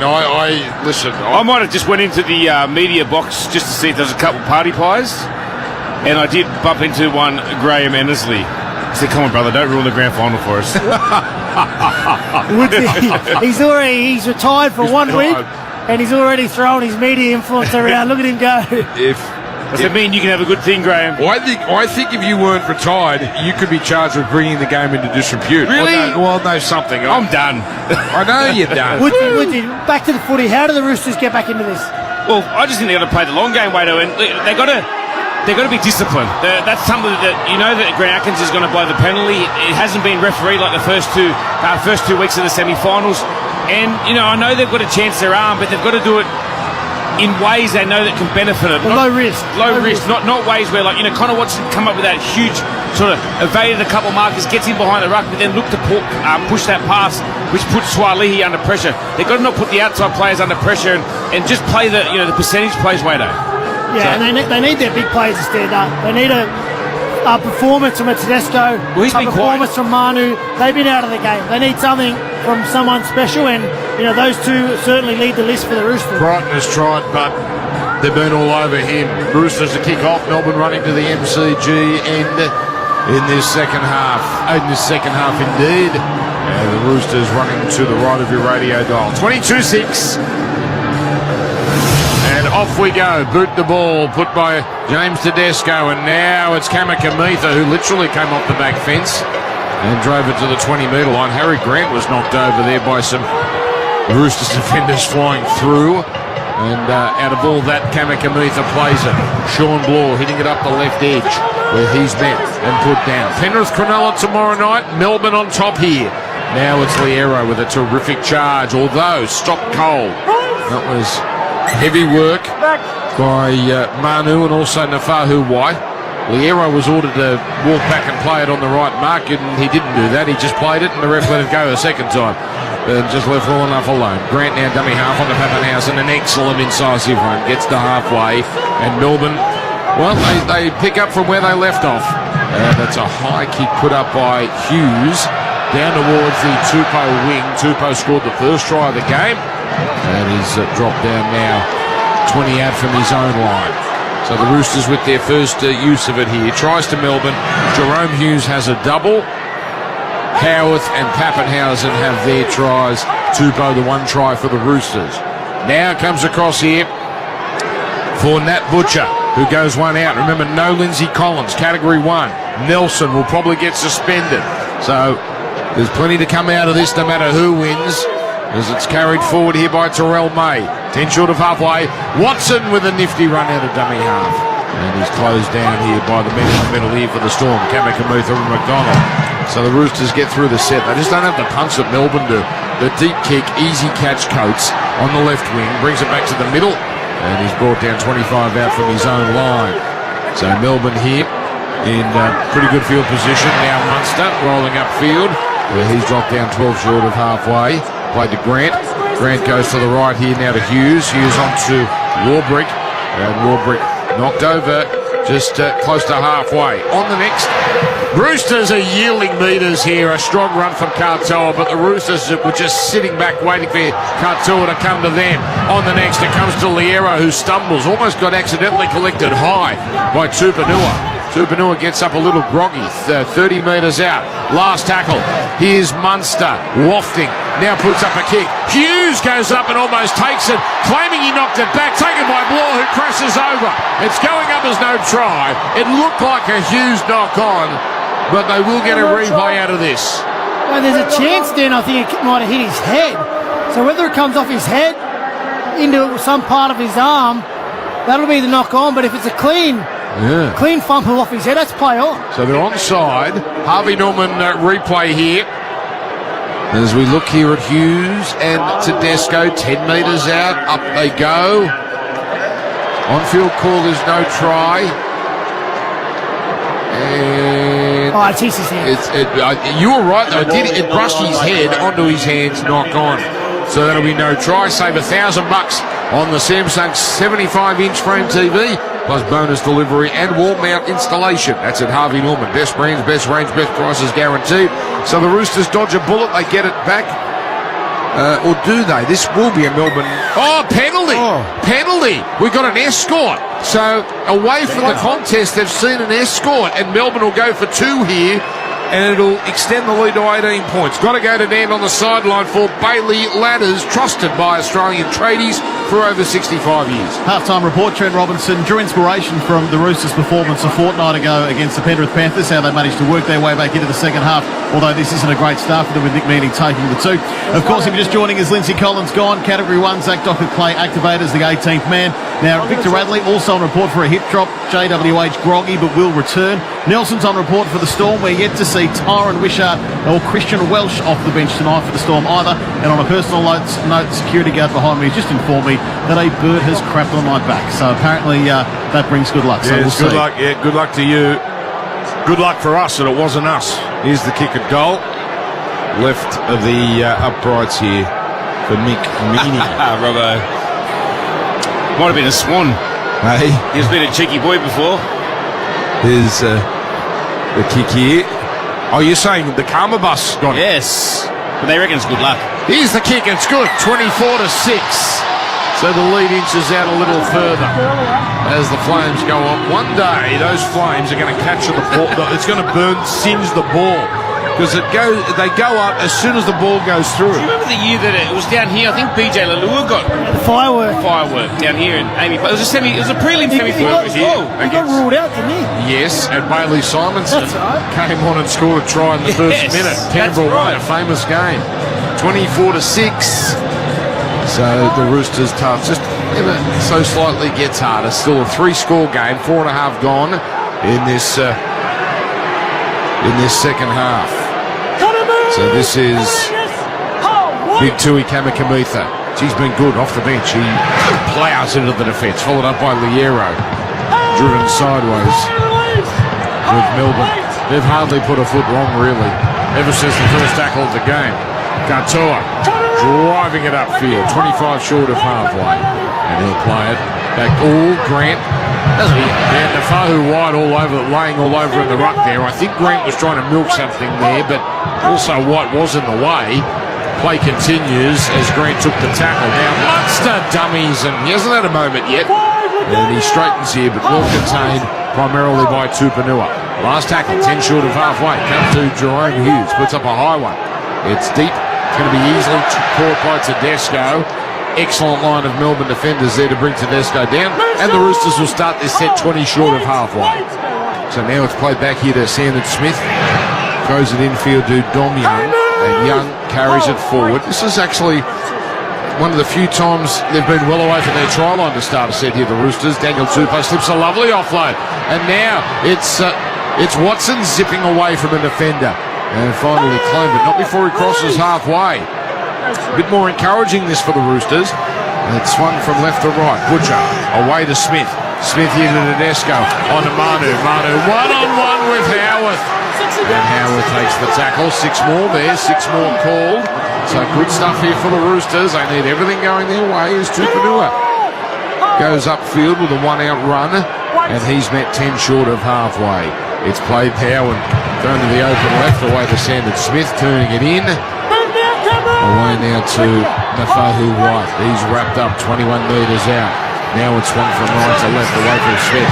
Giving it here to Keary. Onto a steaming Crichton. That's a great read there. And a great tackle too from Kartua.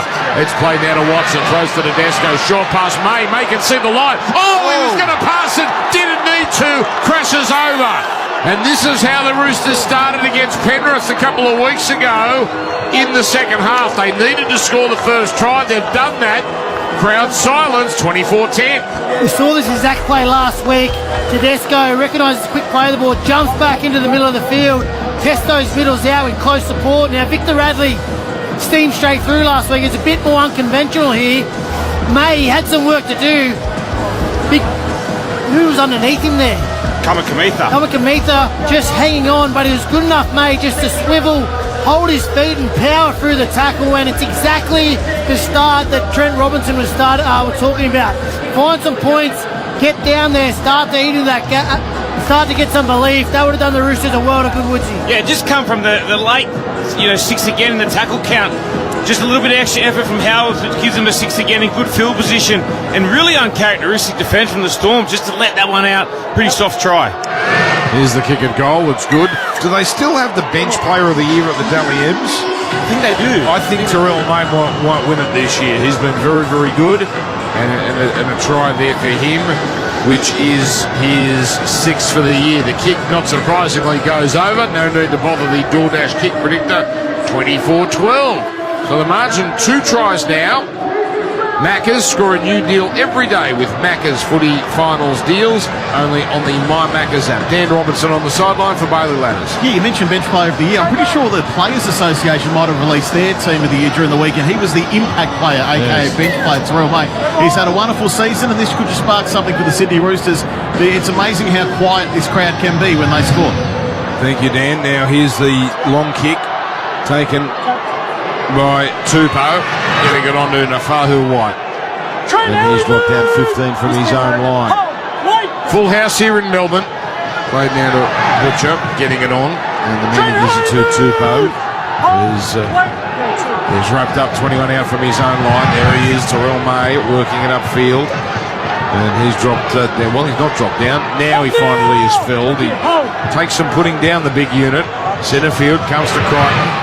And Crichton goes up the left edge, where he's knocked over 8 short of halfway. Short side play, this is brewing. There's Keary, gets it on. Swali almost got around his man. Gets up, goes again. Dragged down eventually by the second row of War. Wonderful set now for the finish. Keary, high kick, coming down about 5 away. The chase, Manu. Now it's put down by Melbourne. Wow. Picked up by the Roosters. Oh. Scored! It's a try! Butcher gets over! And out of nowhere, the Roosters have turned this back into a contest. There were collisions galore as that ball came down, but it was a clean knock-on from the Storm. Butcher picks it up, reaches out, and 24-6 is about to become 24-18. Oh, boys, can you believe this? It just started from a great set from the Roosters. It was a strong carry from all the outside backs, and it was a good kick from Keary. You had just people contesting the ball. Joey Manu gets in there, gets around the ball with Tedesco, and it just forces Cameron Munster to try what we call an escort and try and block him out of the way. But it works to that. It doesn't help them out. He sort of becomes a little bit of a balker for Pappenhausen, who sort of drops the ball as he catches it. And it's a great pickup from the man just pushing through, never giving up in Nat Butcher, and slams the ball down. And the boys, they are right back in this way, though. We've talked about their big players, their stars. They sense the urgency. Joey Manu there comes out from its centre, chases in the middle of the field, puts all that pressure on. It was just a clean drop from Pappenhausen. He'll be filthy with that. But Roosters right back in it. Took them 10 minutes. Now, has this been confirmed? I don't see anything wrong with this, and I believe it has. The referee, Atkins, is standing there, but Swaliti, yep. Atkins walks back, all good. This is from next to the post. I can't believe this. Here we were thinking cricket score.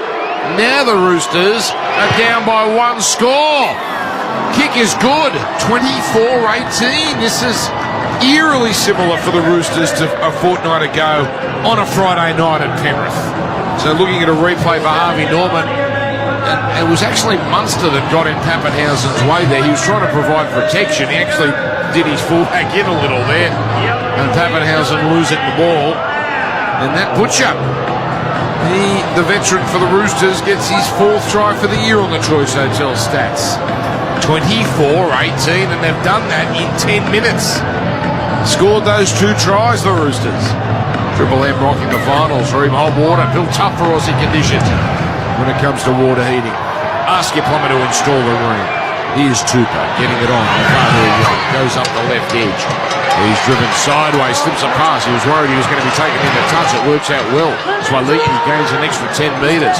Bellamy is having kittens as the Melbourne coach watches on. On the next, it's Daniel Tupou carrying it forward here and put on his back 26 metres out from his own line. Play to Watson, getting it on here to Terrell May. And May is taken ball and all. But the Roosters all of a sudden full of running. This is not how they ended the first half. Tedesco threatens, almost goes through. Crucial legs tackle by Liero, but a sharp play the ball.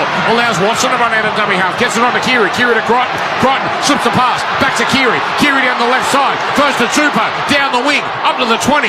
He fashions a pass back in field, but the man he gives it to is wrapped up immediately. Swaliti.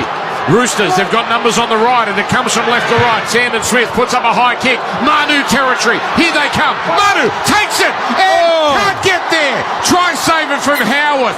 Manu tried to get the arm through to reach out, but the ball slipped out a metre away. Oh, Roosters, all of a sudden they have ignited as Munster tries to milk a penalty, and the ref having none of it. What a big moment. Manu comes down with the ball. The great contest in the air, and just Howarth does enough to knock the ball loose as he's trying to reach out to promote the ball. But Melbourne here, under all sorts of pressure, they need to respond here, get the Roosters deep in their half. Roosters are just going 100 miles an hour. So Melbourne have to absorb a fair bit here. They're only 18 short of halfway, but they have used up 3 tackles. Grant away to McDonald, and McDonald is stopped. The Roosters bench has been so good this year, and they're doing it again, as now it's a run down the middle for Munster with 2 defenders all over him. Melbourne make it to halfway. Last tackle. Hughes takes a run up and then puts up an end-over-end kick coming down for Tupou. Batted back by Melbourne, and now Crichton's there. And now comes to Melbourne, as now it's King. King is taken down from behind for Melbourne, but it's a fresh set. 11 away. Melbourne have got him rattled. Hughes goes for the line. He's got through. Jerome Hughes has got a hat-trick. A little lucky for Melbourne, but they've got one just when they needed it. The high kick batted back by the Storm, and they have taken advantage. Oh boy, 28-18, and that's just going to settle things down here at Amy Park. Oh, the counter-attack from the Melbourne Storm. I'd love to see the kick and the back end of it, what happened there, but what Melbourne do, we spoke about it earlier in the game, they just play to the whistle. I think it was Katoa that picks up the scraps. He finds King, who just gets back on the field, wastes no time in the play the ball, just gets down, gets up. Harry Grant, who realised he could run, but he finds the best player in the competition, Jerome Hughes, and he just sums it up well. Pins the ears back, ducks the head, steps back under and scores his 3rd try of the night, Wado. Wow, well, we said Melbourne had to respond. We didn't think it would be so quickly. I'm with you, Woodsy. I'd love to see a replay of that contest in the air. Certainly some Roosters players complaining, but it was the play after, so they can't go back and look at it anyway. And I know you said Craig Bellamy was having kittens. I think he just flipped the table up there with that response. Here we go. Warbrick up, knocks it back. So, there's... it's a stinker. What's happened? He is, honestly, so the ball's come back. It looks like it might flick Luke Keary's hand, but Alec McDonald goes to catch the ball, and then what happens is he touches it, and then Angus Crichton knocks it back to his possession, so it'll be a knockback, but it comes forward off McDonald, straight into the Melbourne Storm. It would have been a knock-on by a mile. Oh, dear. Oh, dear. 28-18, 10 in from touch. The kick at goal here, right side for Meany. He's missed one. He's been pretty good, and he drills that one through. 30-18. 30-18. So who are the two idiots that said this was going to be low scoring? Dan, this is eerily similar to that Penrith game with the Roosters player. Fight back. Tedesco makes the break. A forward pass, which is a 50-50. They ruled it forward. Just then, another 50-50 goes against the Roosters. And the Melbourne Storm, they make them pay. Do you just want me to go for a walk back down the room and go open that for that door? Can they rally again? Can they rally again, the Roosters?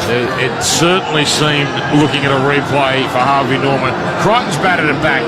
But, no. He's right in position to see it. How can you not see that? Woodsy, I'm loving it. You don't want to see decisions like that because they decide premierships. In a prelim, Dan. But I'm enjoying your blowing up. Welcome to our world, Woodsy. Thank you for taking me in, Dan. The water's warm. Get right in. Now here it comes to Howarth. Goes down the left side. That is Kieran Foran, hand of God style. Oh, it is too. That was like... Now Radley. Wow. Shot shoulder straight into Tyron Wishart. Welcome to the game, youngster. And Wishart was knocked over, but it was all legal. Grant giving it to Hughes. 30-18 Melbourne. Well, you know, we still have 25 minutes to go. A good kick has Tedesco on his skates, but he takes it well in from the right touchline and then works it back to the middle. Dan Robinson sideline for Bailey Ladders. Jerome Hughes, a hat-trick tonight. Good kick off, a big week for the man as Tedesco stays down, maybe appealing for a crusher tackle. It was interesting to note, as the Roosters were lining up to take that restart, that kick-off just a moment ago, they were all pointing at the big screen and staring at Grant Atkins before that restart could take place. So they're aware, and Atkins is aware, and now this is a crusher penalty. Yeah, it's a yes. Tedesco getting that one. Straight back to his feet. It's a horrible decision from, but the touchies too. Mate, the referee was right in front of it, Dan. Which is, all right, we're trying to look after him. And you're not, you're hammering. You are. Well, I'm saying he wasn't the only one that missed it. There's the Roosters bringing it back here. How do you think he feels when he watches a replay when he's next to the Roosters behind the post? So you're going to get... I'm going to say something. At least don't want to be on my page. There's some refs that like the smell of their own kind, if you know what I mean. Like, you know what I mean? Some really can't put a foot wrong in their own mind. Roosters spread it from left to right. Tedesco back in field to Manu. Cops a heavy whack. 30-35 out from the line. Played back here to Watson. Roosters down by 12. Throwing it left to Radley. On to Keary. Runs an angle. Gives it to Swaliti. Slick hands. Tupou. Great ankle tackle. That was a big one from Meany. 25 away. Swung back to the open right. Roosters here playing at pace. Keary to Radley. Radley to Sandon Smith. Dummy. Not fallen for by Bloor. And Bloor meets the man there in number 7, and he had a bit of help Bloor as well. 20 away, comes back to the left. Here's Keary onto Tedesco, floats a pass out to the left wing. Tupou tries to slip inside the attempted tackle of Meany. Meany does well, along with the winger Warbrick. 2 tackles left, comes to Keary. Turned it back in, a little outside, inside, but Warbrick was all over Watson, and Watson went nowhere. Last tackle, Watson blowing up. In fact, he's waiting for a dummy half. Radley gets it, throws to the left. Terrell May with a grubber. It's not bad, but it died. Hang on, Munster's got it and taken the in goal. That's in one motion. But the ref said he was stopped before he got to the try line. And Aaron Woods is going to spontaneously combust here. I'm not going to blow up here, Wayne. What is your thoughts on that play we just saw there? I thought it was fantastic play by Tupanua. He slides with Cam Munster, feels the momentum going backwards, and I think he's entitled to roll him over there. Well, that's why you play for hometown advantage. If you just watch that last play when Victor Radley got the dummy half and passed that ball, that shoulder's not right, boys. He's in some trouble. So 22 and a half to go, 30-18. Well, At least if the Roosters don't win, Trent Robinson's going to have something to blow up about as Joey Manu is really hobbling here. He's struggling to get back to the defensive line. He's out on the wing. Keep an eye on that as now Tyron Wishart carries it forward. 9 short of halfway. 3 tackles gone here for Melbourne, who lead 30-18. As they work it down the middle through Liero. She's been strong tonight, Trent Liero, 13th run on the Choice Hotels. And he'll play it centre field to Grant. This is tackle 5. Munster had a runner on his inside in Wishart. Munster took it himself and took the tackle. That was Radley, who again gets up, favouring that arm. Here's the high kick from Hughes. This time it's to the Young wing. Up they go. Young does well. And he's in full stride. Oh, he throws a hospital pass, but it could work out. Swaligi takes it. He got past Warbrick, but not past Meaney. Geez, Meaney's made some crucial tackles so far tonight. 30-18 Melbourne. Fast game this. Tupou has the arm poised to pass it as he's tackled, but he holds on. He'll play it back to Watson. 20 from his own line to May. May on to Radley. Onto a flat-footed Lenu. Lenu was pretty well contained with his first stint, and he doesn't do much with that first run there of his second stint. Jared Warrior-Hargreaves mustn't be far away as it's worked up here by Angus Crichton. Boy, they've done a good job on him so far. Kiri now on the next, goes down the left to Tedesco, threatening. Beats one, can't beat the next. Wishart around the bootlaces. Left touchline, last tackle, 45 away. Kiri puts it up, end over end. Little too deep for the chasers as it's easily caught by Pappenhausen. And Pappenhausen is muscling his way down the middle. 22 short of halfway. Nelson's on here for Melbourne. Boy, Nelson. The crowd goes up with Nelson the way they do for Sua Fa'alongo, who's not here. Knock on, dummy half. Knock on. Warbrick's put it down. Now he's complaining. Now they can challenge if they wish, and they will. So we'll have the Harvey Norman captain's challenge. And this is a big one because if it is not overturned, it's Roosters ball 32 away. He's not challenging. No. So Tedesco did that earlier. They went the challenge and then they changed their mind. Jarrett is prowling the sidelines like a lion. Terrell May, though, ordered to stay on the field. And looking at that replay there, Lenu did nothing wrong. Warbrick just planted it on his foot. That was all Warbrick. That's a fair play. And to be fair to the Roosters, they probably deserved something to go their way. Yeah, and a big opportunity for them. Middle of the field, 30 metres out. Just to get this flow of the game back the way they want it, you feel like they need to find some points, don't you? A little bit of trickery as they break the scrum, and most of the side goes left. The ball comes out to the right, and it's a one-on-one tackle. Munster on Manu. Manu still doesn't look 100%, but he has improved. Radley now tucks it under the arm, and is stopped here and twisted in the tackle. 20 metres out. Running to the southern end. Played to Watson. Goes left to Kiri. Kiri to Tedesco. Something's bubbling, although he lost it. He lost it in the tackle. He must have been cut in half there, Tedesco. There were 2 or 3 defenders. And Tedesco had it brewing. But he puts it down. Melbourne come away with it 30-18. They lead. We've now entered the last 20 minutes of this pulsating contest. Pappenhausen going down the middle here. Pops a pass back as he was mauled in the tackle, finding Wishart. And the tackle made 24 metres from halfway on Tyron Wishart. Warrior-Hargreaves involved. 1 out run down the middle. As they just work it up here, 1 out through Meaney. Followed up by Grant, giving it to Munster on to Moore. Early ball, Howard. Howard having a spectacular game. Oh, we see the buttocks in there, shining glory right in front of us here. And I'll tell you what, the touch he got as good a look at anyone as anyone. He probably missed that too. I'll tell you what, they're fantastic buttocks. Okay, all right, thank you, Joey. No hair. 40, yeah, well, fantastic. The young'uns like to groom. Here's the highway. Unbelievable, Dan. Now it's, here's Tedesco. Tedesco is lassoed to the ground here, 22 out from his own line. They are good bowls. They are good. I mean, I'm not sure it needed as much validation, but they're fair puttings. There's now here's Tedesco working it up the middle and put down. Boy, very interested. Very interested not to see Walsh not on the field yet. They still got one sub that hasn't been on the field. Yeah, right. And Christian Welsh, sorry. So 8 short of halfway. Roosters. Sandon Smith was mauled in a tackle. Warrior-Hargreaves buses his way to halfway. That's going to be the end of the set, though. 30-18 Melbourne. 17 and a half to go, but the Roosters are hanging around. On the last, they're going to run it. Crichton turns it into Tedesco. Flips it out desperately as he's tackled. Now it bobbles away. Pinballing to Melbourne. Hughes comes up with it. Roosters taking risks, and that one was an expensive one. Melbourne have got it on halfway. So in this game of patience, Roosters lose their nerve. Wishart goes across the halfway line before he's rounded up by Sandon Smith. It was 22-6 at half time. It's now Melbourne 30, Roosters 18. Grant at dummy half. He's looking left. He goes left to Munster. Pappenhausen on his inside, but he's the decoy as it comes to Howard. And Howard, he barges his way over halfway, takes the tackle, played to Grant. Grant gets it to Hughes. Hughes down the middle. Oh, he's already got three and he threatened for a fourth. Taken down awkwardly in front of the posts here. 2 tackles left. Played to Grant. Melbourne are coming. Inside to Pappenhausen. Oh, yes. Oh, yes. Pappy's got another. You saw it coming. You knew it was close. And Pappenhausen. Oh, they're too clinical, Melbourne. 34-18 and an easy kick to come.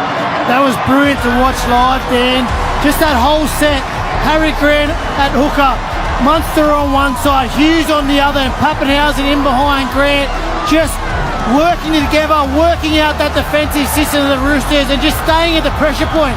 They found a quick play the ball. Harry Grant jumps, finds Hughes, who hits behind that ruck area. Harry Grant recognises it, hits the soft spot again, jumps one way, turns Pappenhausen under. They just did not let up from that ruck area, and that just the Melbourne Storm spine going to work on some fatigue defence, Woodsy. Oh. That was beautiful. Oh, boys, they are ruthless. They're relentless. They just keep going through you. They get a little bit of a sniff. There's a one quick play the ball. And like you said, it's just Hughes, it's Harry Grant, it's Cameron Munster. It's the combination of that spine. They know each other's game back to front. In the past as well, it wasn't like it was a premeditated drop.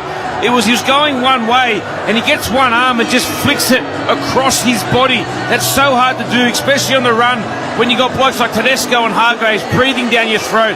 That is so much skill from Harry Grant to come off with that play. Now, such a joy to watch. As we look here at replay, what are we looking at here, Wado? So 10 metres out from the line, Grant veering left, turning it in. It's just a triangle. They had the same formation as Meany's going to kick this one.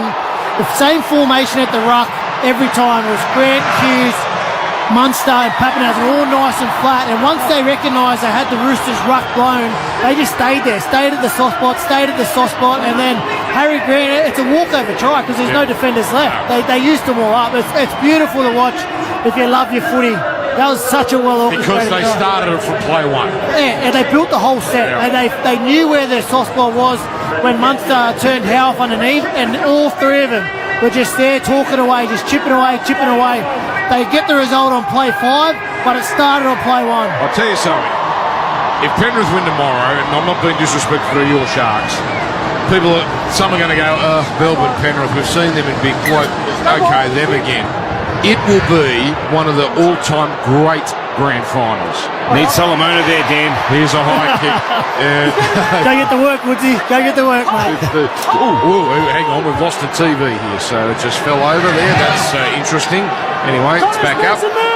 And it's nice to have a bottle of water spill over that's not my fault. That's a rarity. 10 short of halfway. Melbourne have got it 36-18. We need a Penrith bloke to do the same tomorrow, Fisher Harris, and then they'll just say, you know what, 6 of one, half of us from the other, you can both play. Well, Grant's taken around the head there as he ran from dummy half. That was probably high. And ref lets that go, 45 away. Tyron Wishart. Now, Tyron Wishart can have a picnic in these last 15 minutes here because there are some very tight defenders out there. He runs here, well handled by Rattler. High kick from Jerome Hughes. Aiming at Tupou. Up they go. Warbrick balks. Tupou comes down with it. But they need something quite miraculous, the Roosters. 36-18 they trail. Dan Robinson sideline, Bailey Ladders. It's been a heroic performance actually by the Roosters in the second half. Looking at a lot of their players, there's quite a few busted blokes out there who are giving their all for the Chooks. You look at Radley, Manu, Watson looks knackered as well. They're putting a big effort in this second half, but it looks as though they're just going to fall short, the Chooks. 18 the margin, 14 to play. Here it comes down to Manu, wafting across field, linking up with Keary. Onto Tedesco. This is nice. They've got numbers. And around the corner, pass from Tedesco to Tupou down the wing. But Tupou's pass goes astray. And was knocked down. It was Pappenhausen. Knocked down. And a good play from Pappenhausen because the Roosters were coming. And that's going to be Roosters ball 45 out. But they need all those things to break their way right now. The crowd 29-2-1-3. 29-2-1-3. Well done, Melbourne. And Jerome Hughes, the man that cut that play off. He's been everywhere, Jerome Hughes, hasn't he? It's been his season. It sums up his season. Just comes out here, competes on his play, kicks well, supports when he has to. He's found 3 tries. 3 tries in a prelim. What a year he's having, and well deserved. Is he your Dally M medalist, Wader? Oh, he should lap him. Probably James Tedesco might be the only one that challenges, but no. This could be the thing where they have to close the votes down with 6 rounds to go. They just don't even bother counting the last. Because he might win by that many, Jerome Hughes. Here's Tedesco bouncing down the middle and brought down 25 away. Roosters, 12 and a half to go. Need 3 tries. Now it's Keary getting it on here to Manu, working down his opposite side here. Had Swaliti on his outside, but bounces off a defender, goes inside to Keary. Keary to Leniu. Leniu with a strong run, but well handled. He'll play it on tackle 4, centre field. Watson. Well, Munster was not square at marker, but the ref said he was. Makes the tackle, and that'll be tackle 5. Now it's thrown to the left. Comes to Keary. High kick. It's landing right on the try line. Up they go. Lost by Melbourne. Lost by Crichton. Double knock on. Melbourne won't mind that. It'll take some time off the clock. And the Roosters still 3 tries away. But straight away, Dan, what you said, Melbourne won't mind this. You see Cameron Munster lift straight away. Mate, it doesn't matter if you make errors. Just the only good result is no tries. They know this. They're happy to defend. They have a scrum here, centre field. Cam Munster, very, very energised. Wait, if they get a try here, there's still... there's plenty of time. There's still 11 minutes left in the game. Right. Like, there's still... It's not lights out yet. We've seen how quickly they went back-to-back tries earlier, so... Melbourne aren't completely out of it. Roosters aren't completely out of the game here. Got to get the first one, though, quickly. Yep. So Keary feeds it. 4 of them on the right. That's where the ball heads. Sandon Smith to Tedesco to the tap on. It's not precise. Taken by Young, who does brilliantly to hold on to it. And he slides on his back close to the touchline, but stays in. Now it's played back to Sandon Smith. Onto a tired Martin. Turning it in for Warrior Hargreaves. A set-up play as he's collected 15 in from touch. 10 metres out. Watson dummy half goes long left to Manu. Manu everywhere now. On to Keary. Keary, fires a woeful pass. Knocked down by a Rooster. And it is eventually called a knock-on. It was Tupou losing it. And you reckon that's the opportunity there, Miss Boys? They needed that one. Oh, they had them split. Oh, we're looking at a challenge. You just know, but with Woodsy, traditionally over the years, trying to strip Melbourne and race them to the corner, it never worked. That's what they want. It never worked. They're going to send you that side. They're going to have all this cover defence on the back that just keeps working, and they just keep turning. That's one big thing about their game is effort, as we watch the replay. So we're looking here at Tupou. He's hang on, as he knocked it back. Is that like these are those ones where the camera angle makes it look good, but you take this back 10 years, it's just a knock on every day of the week. It's hard. I always find it's hard to go against the referee's decision in these situations. Like when the camera angle. Well, our angle is better than the camera angle, and it looked like a knock on. Yeah. Now this might be a classic from the touch insufficient evidence. Continues to travel backwards. Oh no, they're going to win it. They're going to win it. The Roosters. Might be a bit of a square up that one. 10:54 to go. 10:54 to go. 36-18 Melbourne. So there's a little bit of hope here for the Roosters. But again, they need to get a move on. They've been camped in here for the last 3 or 4 minutes. And it'll just be a play the ball, but it is early in the count here. They've got to have a good set here, Dan. They've got to throw something at the Storm. Triple M rocking the finals for Ream Holtwater. Radley turns it into Warrior Hargreaves. The backs need to do something because the forwards are spent. And the tackle on Warrior Hargreaves. It comes left. There's Keary away to Swaliti, putting on a left foot step. In the end, well taken by Kartua, the Melbourne second rower. 10 in from touch. In fact, this is the last. Keary, out it goes now to Radley. Radley to Sandon Smith, runs into a cul-de-sac, around the corner past to Radley. 5 away, here's past to Watson, loses it. And Melbourne, I think, come up with it. Although, which way is he going here? Is he calling this double knock on? And it looks like it's going to be Roosters' ball. Yes, it is. They've already got their players in the scrum. And Melbourne in no hurry. Yeah, it's called knockdown here by a Storm player. And Roosters ball. But again, time ticking away, 10:05 left. It's exactly what Wado said before with Cameron Munson. Now it's Katoa. Don't worry. You just keep turning them away, we just stopped the try. Doesn't matter if we knocked it on. We just didn't give up 4 points, which could be 6. Well, any result bar a try is good for Melbourne, right? They can defend this out. Manu sweeps it across. Smith lost it. There it is. Oh, knock on. It's called a knock on. Smith is so frustrated. And Melbourne really starting to celebrate here. That was a little trick play. Melbourne have been so awake to all their scrum moves, the Roosters. And Smith being consoled. No challenge here. And Melbourne will get the ball back, and that's just about the door closed. That's exactly why they're happy to defend, because the more time they can defend their try line, the frustration and the pressure starts to build on the opposition, and you feel like you need to come up with a trick shot or force the issue. Exactly what we see there, and we see the reaction from the Melbourne Storm players. They know they won that battle. Now a nice clean set, kick it deep, you're halfway home. Roosters used to famously give away penalties. They Bondi Wall. That's right. They go, we know you'll eventually do something silly. Now it's Melbourne working it out through King. 24 short of halfway. The Melbourne Storm on the verge of their 11th grand final. King's down here. And he's got some blood coming out of his nostrils here. So that might get some attention. And play has paused. 9 minutes to go now.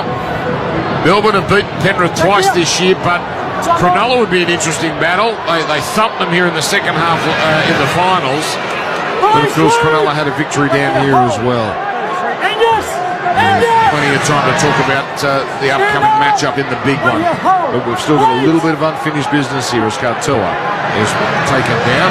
Now Munster happy to go one out. Hasn't been enormous, Munster, but with a star side like this, he doesn't need to be enormous all the time. He'll play it on half. Jerome Hughes, he has been enormous. And he kicks long. Straight down to Tupou. And Tupou protecting the ball as he runs into the defence here. And now driven back Tupou. And he starts his run 15 metres from his own line. Unless there's something quite miraculous. The last moments in the NRL for some and for the Roosters for others. The likes of Warrior Hargreaves and for Kiri and for Srali'i and for Manu. The end of an innings is approaching and sandwiched and upended in the tackle as Paul Sandon Smith.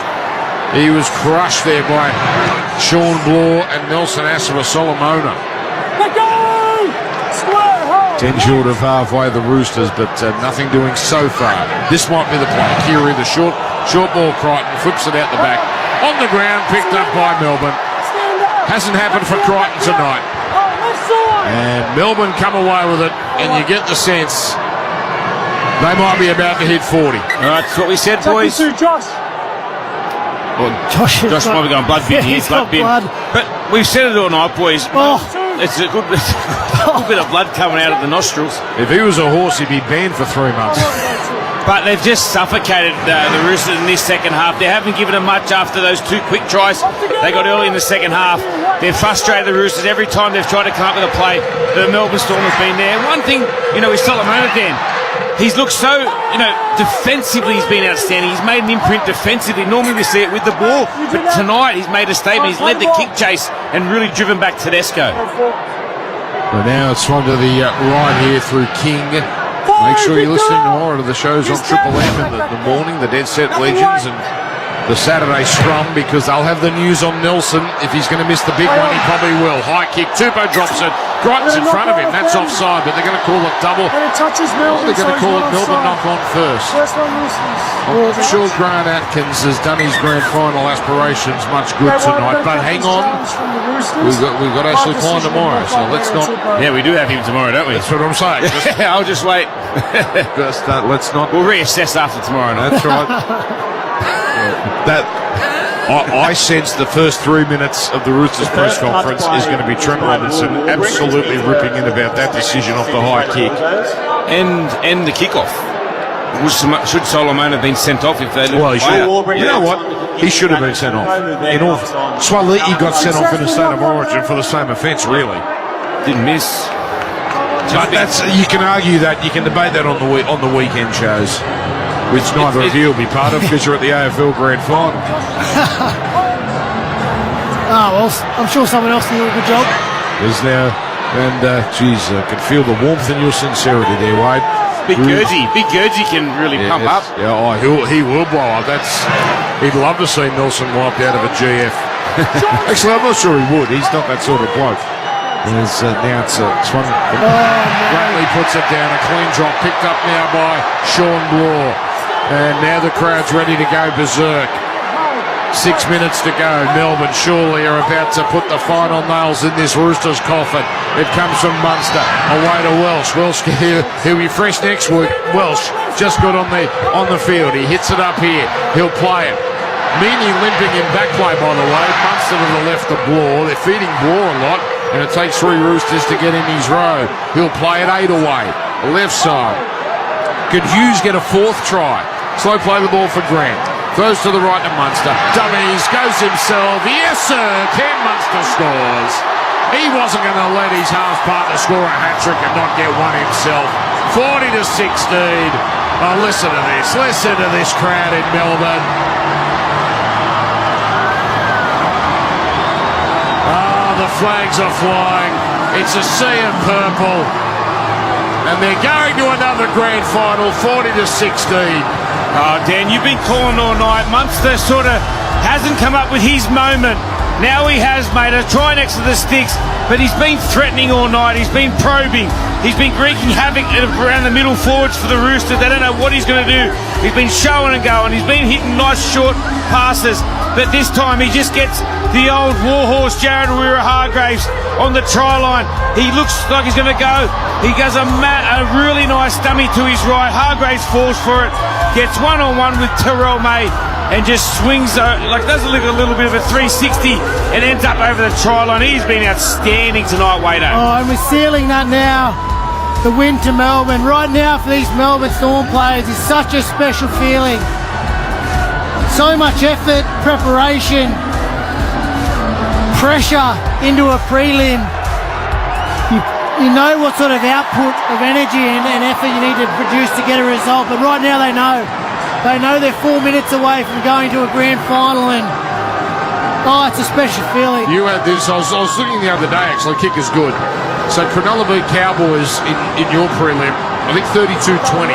So you would have had a few minutes at the end to soak this in. Right at the end, just soaking it in, and just knowing that you did it, you have an opportunity. You have an opportunity in front of you. 10 days later now for the Melbourne Storm, 9 days. Yeah. And this is half the celebration, because as soon as you get into the sheds, a couple of your handshakes and congrats, but you're on. Yeah. The mind's on again for next week. Short kick-off. Christian Wells takes the rebound, so 42-18, and they might be done. So not even 1 day off, really, Wado? No. Like tomorrow, they sort of unwind. You just relax. Watch, obviously, the next prelim to see who they're playing. That must be fun, actually, when you play the first game and you get to sit back and just watch the second. You know you're there. That'd be a great feeling. I wouldn't be surprised if they organised a recovery session around it, and then maybe a dinner to go out. Maybe not a club event, but just a couple of boys in the squad say, we're going to go out for dinner, let's watch the footy. And this is right now for those players out there. It's what you play for, but it's what you play this game for. Down the middle, beats one, beats another, shakes off a third. Taken 15 away, so Melbourne here, last tackle, 3 minutes left. The celebrations are well underway. Pappenhausen, his field goal attempt is charged down. Roosters come up with it, and it's play on for them. Now it's Terrell May carrying it forward. Pappenhausen loves it. It's almost Chad Townsend-like the way he loves a meaningless field goal. It's good to watch. It's a spun from the middle out to the left, and it's Swali'i. He's dropped down. We love Chad. He can kick a meaningful one too, Chadley, but the ones before half-time he can pop. As now a little outside, inside, but the dummy from Watson not falling for Nelson, and might be the last 2.5 minutes of his season. He makes the tackle. Manu now hurtling upfield. Jerome Hughes is off, by the way, and That's a well-deserved rest. 3 tries and another stellar performance. Loose ball for the Roosters. They're getting frustrated now. And they fall on it. They fall on it through Swali'i. Got to say, Swali'i had some very nice moments in these finals. Watson gets it awkwardly on the last, gives it to May. May to Tupanua. Tupanua to Dom Young. Little chip and chase. Gets past Howarth, but covering up his Coates. Coates it. He wrong foots Young. And now bumps off another and then almost gets by Manu. 43 out from their own line. Inside the last 2 minutes, Howarth runs sideways. Around 2 Roosters. Bumps off Swali'i. Changes direction. A Mick Hancock-like run. He ran 80 metres and gained a couple. But he caused some missed tackles along the way. Watson, rather Wishart, zipping downfield at 43 metres out. In the end, there's a bit of controversy, but it's turned into a thorough domination for Melbourne. And a contentious moment's going to be talked about. Grant getting it onto Welsh. And Welsh slips a pass as he's falling. Pappenhausen is the recipient, but straight into Watson and Keary. Here they come on the last. They want on the left. Grant, they goes to short right. Here's a high kick popped up by Wishart. And it rebounds off a Rooster, taken by Grant. 6 more tackles. Melbourne should finish with the ball. So 50 seconds left. They deserve it, Melbourne, but you've got to say the bounce of the ball has gone their way. But they've earned that right because they've been the dominant team. Comes to Munster. Underarms it back to Josh King. And King about to go to his first grand final. The former Knight. Now it's a little pass, and now Munster is going to go over. He grounds it just before he runs over the dead ball line. And he runs almost into the crowd as he high-fives the people in the front row of the Slater stand. They're finished in style, Melbourne. This is a thumping. 46-18, and it's an easy kick as well. Oh, boys, they're just so clinical, the Melbourne Storm. They get the 6th again, which is only a minute to go on the clock. And it's, as we spoke about before, it's a similar combination. Instead of being Harry Grant to Pappenhausen, it's Harry Grant to Cameron Munster. Their spine, Wader, it's got to be one of the best spines in the competition, along with the Penrith Panthers. And this man, Cameron Munster, he gets his 2nd try of the night, but it's the way he's gone about his business. He has been outstanding for those, been threatening down both ends of the field and defensively come up with some huge reads, Wader. What an exclamation mark on this performance. He's happy too, isn't he, Cam Munster? Slams that ball down. David Peachy-like, right near the touch goal, and then he goes and celebrates with the crowd. Runs back to his teammates and embrace, and that'll just get us to the end here. Wishart's going to have the kick for goal. What a performance. Everyone out there, to be honest, from that Melbourne team. Roosters had their moments as we see them embracing the in-goal. Someone will be having some words about keeping their heads up and walking with pride. But this Storm, so classy, too good tonight, Dan. Must be sad for those Roosters players because really it's an end of an era, an end of a run. Someone like Joey Manu has been at this club for years and he says goodbye. And it's going to be a very different looking team next year, but tonight is about the Melbourne Storm. The kick goes through from Wishart and 48-18. It is a hammering. It is a statement. It is a stylish, authoritative way to get to another grand final. The Melbourne Storm. It's almost a rite of passage that the Storm will play in Sydney on the first Sunday in October. And they'll do it against Penrith or Cronulla. And they are going to take some beating. Are they the team that will end the dynasty? It's Melbourne into their 11th decider. And a great moment here. Maybe bung on a little for the cameras, but it looks wonderful. Nelson and Joe Hargreaves with a big embrace. The two Kiwis look pretty genuine to me, I've got to say. But I know there's been a lot of talk during the week about they've had run-ins at Kiwi camp, but that looked very, very respectful.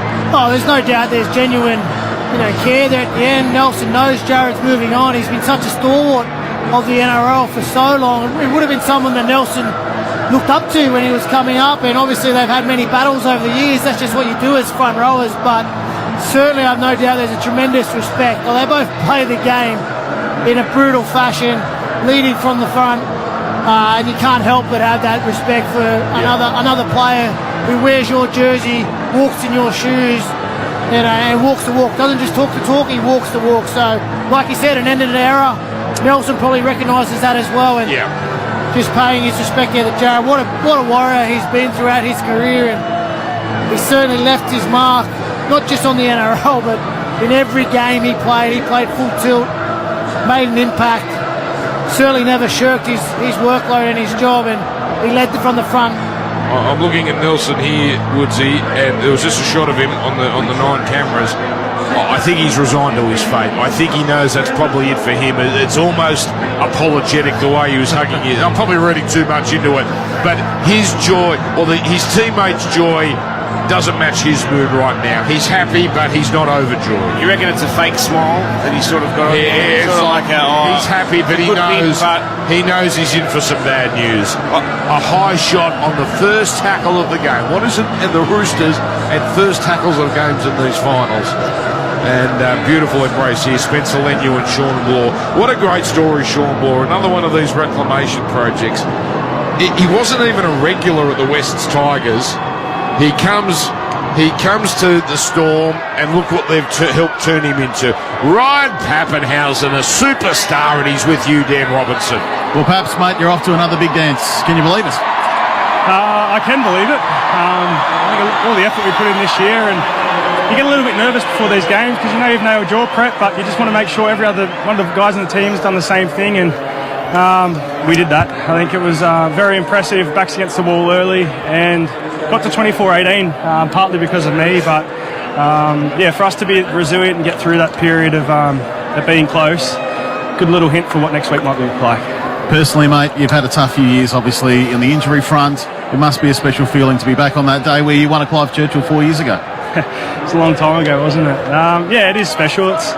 You sort of go through those injuries and hard times and hope that there's something good at the end of it, but you can never be sure of it. And just grateful I'm here at a great club and in a great team where I just have to do my job. I don't have to worry about too much else. When I got back from my injury, I felt really comfortable around the boys, and another grand final. So hope we can get the job done, but I'm stoked, man. Up to you, boys. Yeah, perhaps Woodsy here, mate. Congratulations on another grand final, mate. You're outstanding tonight. Talk to me about the first tackle of the game. The big boys have been pumped. There's been a lot of talk in the media. There's going to be violence from the Roosters forward pack, and Big Nelson absolutely levels Lindsay Collins and sends him out for the game, and you're losing for 10 in the bin, mate. What goes through your mind out the back there? We practice scenarios at training where we have one guy in the bin, and I don't know if it's a good thing because it keeps happening, so it seemed to talk it into existence, but it sort of felt like because we've been faced with that situation before, everyone's put their head down and lent into that, so I guess you don't want to take away Nelson's aggression. Those things are going to happen sometimes, and he come back on the field and made a massive impact, so it's credit to him. Perhaps Wade Graham here, mate. Congratulations. Talk us through that last 5 minutes. Cam Munster scores, puts the points to 40-18. You sealed your fate to another grand final. What's the emotion for that last 5 minutes, knowing it's so close? You get another opportunity at a premiership. Yeah, Wade, it was, like I said, we're only ahead by 6 in a part of the game there, but I think Munster's taken it personal. We've got a little try-tally between me, Hughesy, and him. Hughesy slapping you. Well, Hughesy went 3. He scored 3 tonight, didn't he? Yeah. So he went 3 ahead of Munn, so you could see Munn wanted to get a few back. But I don't know what it is now. I reckon I'm 1 ahead. Hang on, let's count it, Pappy. So how many did you get? You got 2, so you're 13. Jerome's 12. Oh, no. What about the total? Whatever. Yeah, we're all close too. We're all total. Yeah. 62 apiece. Munster with his 2 goes to 59. By the way, speaking of you three, congratulations on getting Craig Bellamy on your podcast. I thought the language was a bit unnecessary, but congratulations. I loved it. It was really good. He didn't know it was being filmed, so it was filthy when we got the sunnies on him. But only Munster can get away with doing that, recording him without his permission and putting that language. Beautiful stuff. Well done. Thanks, guys. Well done. Go enjoy it, mate. Enjoy your week, mate. Thank you. Ryan Pappenhausen. And, it's funny. You watch that podcast, you can see the love these blokes have for each other. Oh, mate. It's not bung on. They genuinely have affection for each other. But even, when Munster, puts the phone on loudspeaker and then Craig's like, what do you want, mate? Who's your podcast? Who with? In the brilliant. Yeah, it's the best. Well, it's just a testament to Bellamy and what he's built down here, right? We talk about the club and the culture. being away from Sydney, sort of isolated down here, your teammates become your family, right? You're with them every day, you care about it. And those three guys on that podcast are, an example of what this club has been built on for so long and why they've had so much success. So, Ryan Pappenhausen there, one of the many Melbourne stars here tonight. By the way, all tries went to backs. Hughes a hat-trick, Munster and Pappenhausen 2 apiece, Howarth 1. So, Melbourne crushing the Roosters. I'm looking at Luke here. He's just done an interview with television and he's getting quite emotional. His time in the NRL comes to an end. He's off to Catalan. And an absolute warrior of our game, and that may have ended a week early, but that will not take away from the career this man has had. And he has a conversation right now with Craig Bellamy just before Dan gets in there, and Dan respectfully just stepping back and letting two champions have a conversation. Craig Bellamy there with some seemingly very kind words. Yeah, they pat each other on the shoulder. Great stuff. And down to you, Dan Robertson. Jared, just rightfully accepting a lot of plaudits from a lot of opponents as well. It's been a wonderful career. Roosters game record holder and a wonderful player. It's ended all tonight. Jared, not the way you want it to go, I'm sure, mate, but what an amazing career you put together. Oh, mate, I'm just a bit emotional. Obviously, hell of a ride, and spend most of my life at this club. It's been a huge honour. Obviously, we fell short tonight, but we come up against a hell of a side, and that's a credit to them, mate. A couple of back-to-back tries in that second half. Early in the second half, felt like you were back in the game. Yeah. That's what we spoke about at half-time, mate, is just getting one try back and try and get back into the game, and we done that well, and we got another try quickly after that, so just really grateful, mate. It's kind of hard. I don't really want to talk about footy. I just want to talk about this moment here and my family. Can't wait to get home to my family, enjoy a great couple of days with the boys, and man, I'm just super grateful, mate. Up to you, boys. Jared, mate, it's Woodsy here, mate. Firstly, just congratulations on a wonderful career, mate. You've always been the big dog in the pack, the one that every team has circled that you've got to go after, and mate, you've stood tall for 15 years, mate. You've been absolutely outstanding. Talk to me about what it means to be a Rooster to you, brother, because you epitomise it, mate. Thanks, Woodsy. Mate, it's been a pleasure playing all those games over the years against yourself as well, mate. It's mate, I'm just really proud, proud of the role that I play at the club. I love this place. I love who I represent, mate, and if it means me getting crunched a couple of times, then I'm fucking happy to do so. I love it, mate, and it's been an absolute honour. Jared, Wade Graham here, mate. I don't really have a question. I just want to echo Woodsy's thoughts and say congratulations on your career. The record holder at the Roosters for the most games, multiple premierships, a warrior, mate, a true warrior, a true leader. Go and celebrate with your team, brother. Hang on, just quickly, the beautiful words. What are you going to do, Jared? Because you can shake hands at the Roosters forever. On game days, you can do all that. You can do media because you're good at that. What do you actually want to do? Mate, there's a part of me that doesn't want to stop, right? And when people tell me I can, I'll try and prove them wrong. And, mate, I said to my missus, I'll keep playing for another 4 years. So, mate, I'd love to come back in the club and work in the space there. I'm really passionate about the development of these younger boys. So if there's a role there in the future, I'd love to take it up. But, mate, I want to go away, enjoy some footy overseas, enjoy my family, mate. Good for you. Lock it down with my fams, just rely on each other over there, and look forward to a new challenge. Well, when you're ready for a new challenge, email our producer, Charlie. He hands out jobs like Tic Tac, so there'll be a job. We love you up here, brother. Good job, Jared. Cheers, Congrats, lads. mate. I love yous, mate. Well done, mate. Jared Aurea-Hargreaves. You know what? Actually, I shouldn't have said that because that would impact on you, Woodsy. You're the newly retired front rower here at Triple M. He said he's got 4 more years under his belt. That's right. He'll be right, but mate. He's an absolute legend. You play. Seems like a good bloke. You play against him. He's one of those guys. He just frustrates you, niggles you, he smashes you. But when you meet him off the field, I've met him at a couple of events. He's honestly an absolute gentleman. Like, he's one of the great players and one of the great blokes off the field in rugby league. And the thing with him too, he goes after the game. He's aggressive, right? But he never goes after the smallest guy. No way. He goes after the biggest guy every time, and that's what you want from your leader, your front rower, every game. And to do it the way he did it, it's not just on game day. It's at training every day. If you want to walk in and be the big dog, You've got to do it every day. You've got to live it and breathe it. And trust me, there's plenty of young up-and-comers that want that title and come after you year after year after year. And he's held that status in his club and in this game for such a long time. It's been a hell of a career for Jared, and we wish him all the best. Now, this guy's an unsung hero. He was on the Queensland extended squad this year. He's going places, and he's going to a grand final. Dan Robertson, down to you. Yeah, Trent Liero. We might be quick here because I think we're forming a guard of honour, mate. But a wonderful season for you. Transferred from the edge to the middle. How have you found that role in 24? Yeah, I'm loving it. Loving playing in the middle. Had a little bit of a rocky year last year playing on the edge, but yeah, I'm loving being in the middle and far out. Can't believe it. 12 months ago, obviously made a prelim. Went down to the Panthers quite comfortably. What changed over that off-season to get the Storm in a better position for this year? I just feel like there's a whole lot of belief this year. Like, we've built a really good culture, a really good environment, and far out, the boys are just getting around each other, and yeah, still, I can't believe it. Lost words. Up to you, boys. Now, we'll let him go because they are forming a guard of honour. Well done, Trent. Good luck to you. He's going to have to fly down a lot of family from Queensland.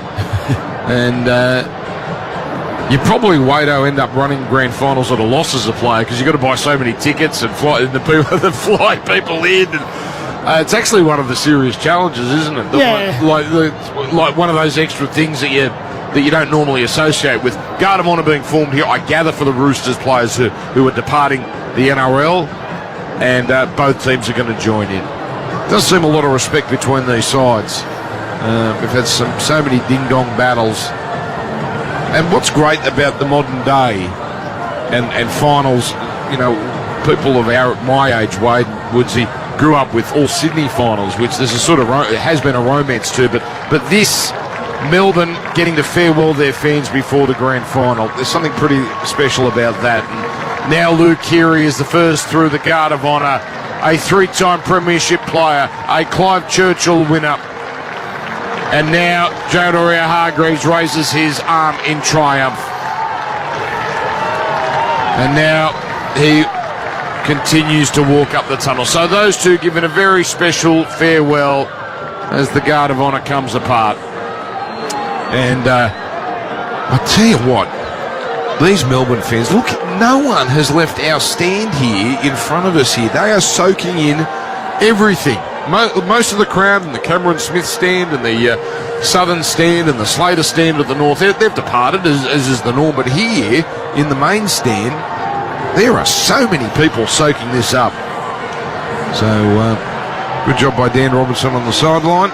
Why don't we take a break? We'll take a break. We'll wrap things up. We'll do the 3-2-1. The Melbourne Storm, a thoroughly deserved entry into another grand final. They've beaten the Roosters. Triple M rocking the finals for Ream Hot Water and for, who else sponsors us? McDonald's. How could I forget? We've gone the whole season. I could go some Maccas now. Come on, Dan. Triple M. Don't leave your teammates on the sideline. Get everyone back in the game with Specsavers Audiology. Book a hearing appointment with their audiology professionals today for high-definition sound at low Specsavers prices. The Triple M NRL Play of the Day. Taken on the full by Coates. Runs out of the 20. Gives it away. Ryan Pappenhausen. Young is chasing. Pappenhausen gets it on. Now it's Howard. Howard to the corner. Howard gets over. What a try. Incredible.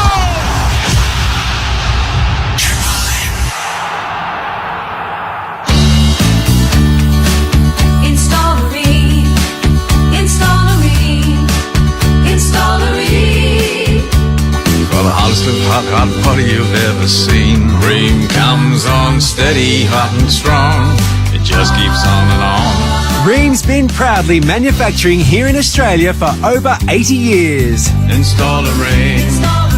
Install a Ream. So ask your plumber for Ream, Australia's #1. Give yourself a holiday boost with up to 10% off your next break when you book direct at choicehotels.com. Boost your well-being, boost your energy, boost your happiness. Whether you're craving a coastal road trip or rainforest adventure, Choice Hotels has over 170 locations across Australia and New Zealand. Plus, you'll get the lowest price guaranteed when you book direct at choicehotels.com. So go ahead, book it with Choice Hotels. T's and C's apply. See choicehotels.com for full details. Ready to kick goals on and off the field? You need Employment Hero. From hired to retired, it automates all the pesky parts of HR, recruitment and payroll. Plus, it comes with Smart Match, an AI recruitment tool that matches you with top candidates instantly. Imagine never having to search for people or post a job ad again. Join the 300,000 businesses using Employment Hero to tackle employment admin and get your business back in the game. Search Employment Hero today. It's employment solved. Hey, there he is. How's dad life? Phil, I'm so tired, but it's the best. All settled in with everything? Yeah, pretty much. Switched my super over to Seabus too. What's that got to do with your kid? Oh, well, I really got to make sure this hard work pays off now. You know. True. Seabus Super, making hard work pay off since 1984. To consider if Seabus is right for you, go to cbussuper.com.au for PDS and TMD. Past performance is not a reliable indicator of future performance. When it comes to Sydney's freshest produce, Paddy's Markets, Haymarket and Flemington are Sydney's home of fresh food. Our traders only offer premium in-season produce, plus the freshest seafood, farm-sourced meats and poultry, plus a full international selection of premium deli goods. Make a visit to Paddy's this week and talk to a trader about what's in season and fresh today. Paddy's, home to Sydney's freshest food at value prices. Visit paddysmarkets.com.au. Do you require professional help with a legal matter? At Bryden's Lawyers, our dedicated team are here to help you with all your legal needs. Whether you're dealing with a personal injury claim, family law matter, or property dispute, the experts at Bryden's Lawyers have the knowledge and experience to guide you through the process and put your mind at ease. Call Bryden's Lawyers today at 1-800-848-848 or visit brydens.com.au. Bryden's Lawyers, who helps you in your time of need? We do. Just like footy, when it comes to business, having the right team makes all the difference. And when you've got Prosper on your side, it's game on. Prosper is Australia's #1 online lender to small business. They offer funding solutions up to $500,000. Enjoy an easy online application with funding possible within hours. Take control of your cash flow. Get Prosper on your team today at prosper.com. That's PROSPA. T's and C's and standard credit criteria apply. Shut up! The footy's on Triple M! Triple M rocks finals footy. This half for Mitsubishi. The all-new Mitsubishi Triton. Nothing can frighten a Triton. Still plenty of players milling around here at Amy Park as the celebrations, muted celebrations. They're not exactly yahooing the Storm, but they deserve to drink this in. And they've done it 48-18 over the Roosters. So it's been a little while for Melbourne. By their standards, 2020. And you know the team they played in that grand final, the Penrith Panthers. That was supposed to be the start of a dynasty. The dynasty had to wait a year. Could Melbourne be the team that ends it? Well, Penrith's got to get there first. They're going to beat Cronulla tomorrow night in Sydney at Accor Stadium. As we see some players now being cheered off, Eli Katoa and Tyron Wishart. Great stories them. Aaron Woods and Wade Graham. Now, if Penrith win, I think they were supposed to be favourite because they were favourite going into this week in terms of premiership. Melbourne was so impressive, though, Wade. Oh, here we go. This sucks. Christian Welsh. Oh, man. He only got 5 minutes, is now having to go up. That would be almost embarrassing. It's like a top-up, so you got to get a couple extra metres that he didn't get in the game. Yeah, the sports science people created those. They weren't one of my favourites. You know what the thing is, right? There's one game to go in the season. You're not going to lose fitness in 1 week. Did you see enough from Melbourne to suggest they should be favourite? It doesn't matter who favourites are, but did you see enough from them to think, even if it's Penrith, Melbourne are so hot at the moment, they should be favourites? Well, if it is Penrith, I think we've seen enough in this game that we certainly know they can challenge it. Whether they're favourites or not, probably not, just because of Penrith's record. Yeah. You know, 3-time premiership winners, and also, let's be honest, it's long odds that Nelson's going to be there. So that's going to come into calculations. But we saw only, a month ago, Melbourne go out to the foot of the mountains and beat Penrith, and everyone was playing then except back rowers. Except the back rowers, which are big ins for Penrith. Liam Martin and Sorensen wasn't playing. Yeah. And Melbourne did the job out there, but they've been impressive. Is Sorensen playing tomorrow? I'm not too sure. That's your mate, isn't it? Yeah, I've messaged him throughout the week. He's kept it quiet. You know what? Yeah, because he doesn't trust you. He does trust me. Yeah, but Hey. Oh, so you have been told. And I know what he's going to do, but I can't let it go because we're good mates. Good. That's the way to be. That's the way to be. Mate. Charlie White. So that's official. But you know what, Dan? I reckon if Solomona plays, if he gets through this suspension or whatever, he's not going it's 50-50. But he's not going to. Now it's probably 60-40. Really? Okay, yeah. If Penrith wins. Sorry. They disrespect the Sharks. Sorry, Wader. There's, well, of course, Aaron Wood's one of the great Sharks. How long were you there?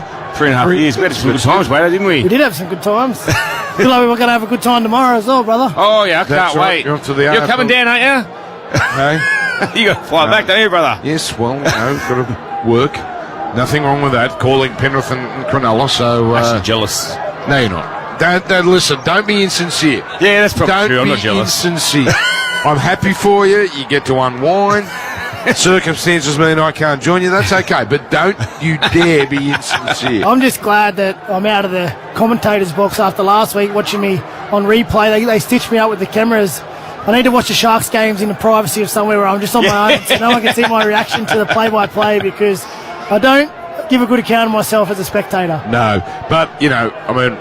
It's a hazard, the cameras in here. I mean, Gordon Tallis puts a credit card in his pocket and people think he's doing all sorts of things. I mean, that was unbelievable. How did people not see it was a credit card he was putting in his pocket? You know what the thing that I took out of that? Why wouldn't the bloke getting what they were getting pay for it himself? Why do you have to use Gordy's money? Well, were you going to get one of the youngsters? I think it was Dobbo.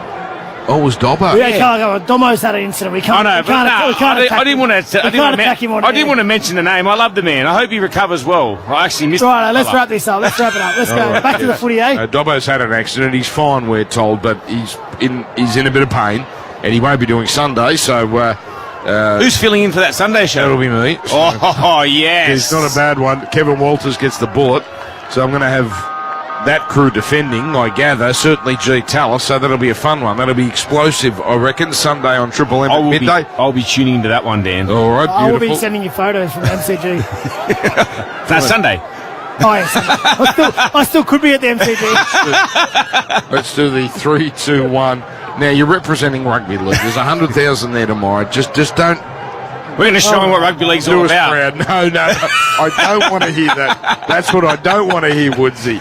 All right, let's do the 3, 2, 1. We do them for...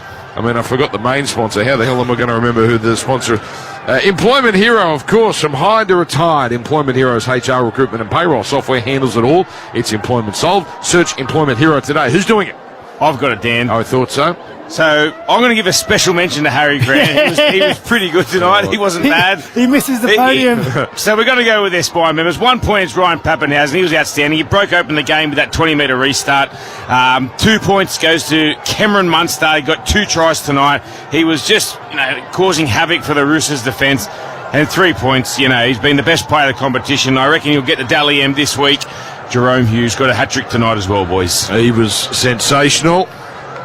And hard to argue that, Wado, but geez, how unlucky is Harry Grant? I had to give him a special mention. All right, we're done. We'll be back on tomorrow. Who's calling tomorrow? That'll be a maroon call.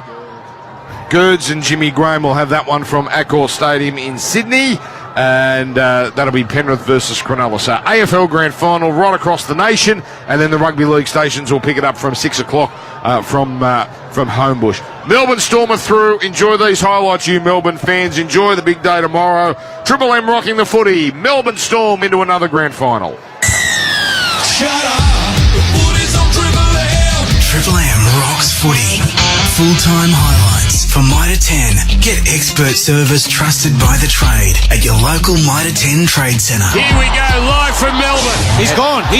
Collins is out for the count. We could be in trouble with Solomonas. What a moment to start the game. He's going to go for 10 at least. He got up, played the ball the wrong way, had no idea where he was. 12 on 13.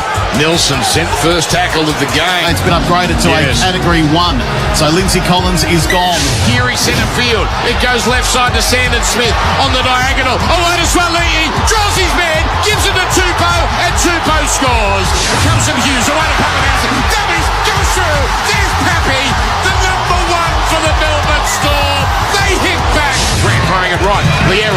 Hughes to Penhausen. Runs the angle. Inside pass, Meany. Goodbye! Jerome Hughes scores! Taken on the full by Coates. Runs out of the 20. Gets it. Away! Ryan Pappenhausen. Young is chasing. Pappenhausen gets it on. Now it's Howard. Howard to the corner. Howard gets over. What a try! Incredible! Grant to a running Hughes. Hughes for the line. Yes! Jerome Hughes carries Crichton all the way. It's played down to Watson, throws to Tedesco, short pass, May can see the line. Oh, he was going to pass it, didn't need to, crashes over. Geary, high kick, coming down about 5 away. Put down by Melbourne, picked up by the Roosters, scored! It's a try! Butcher gets over! And out of nowhere, the Roosters have turned this back into a contest. It's a fresh set, 11 away. Melbourne have got him rattled. Hughes goes for the line, he's got through. Jerome Hughes has got a hat-trick. 2 tackles left. Played to Grant. Melbourne are coming. Inside to Pappenhausen. Oh, yes. Oh, yes. Pappy's got another. Oh, they're too clinical, Melbourne. Melbourne surely are about to put the final nails in this Roosters coffin. Grant goes to the right to Munster. Dummies goes himself. Yes, sir. Cam Munster scores.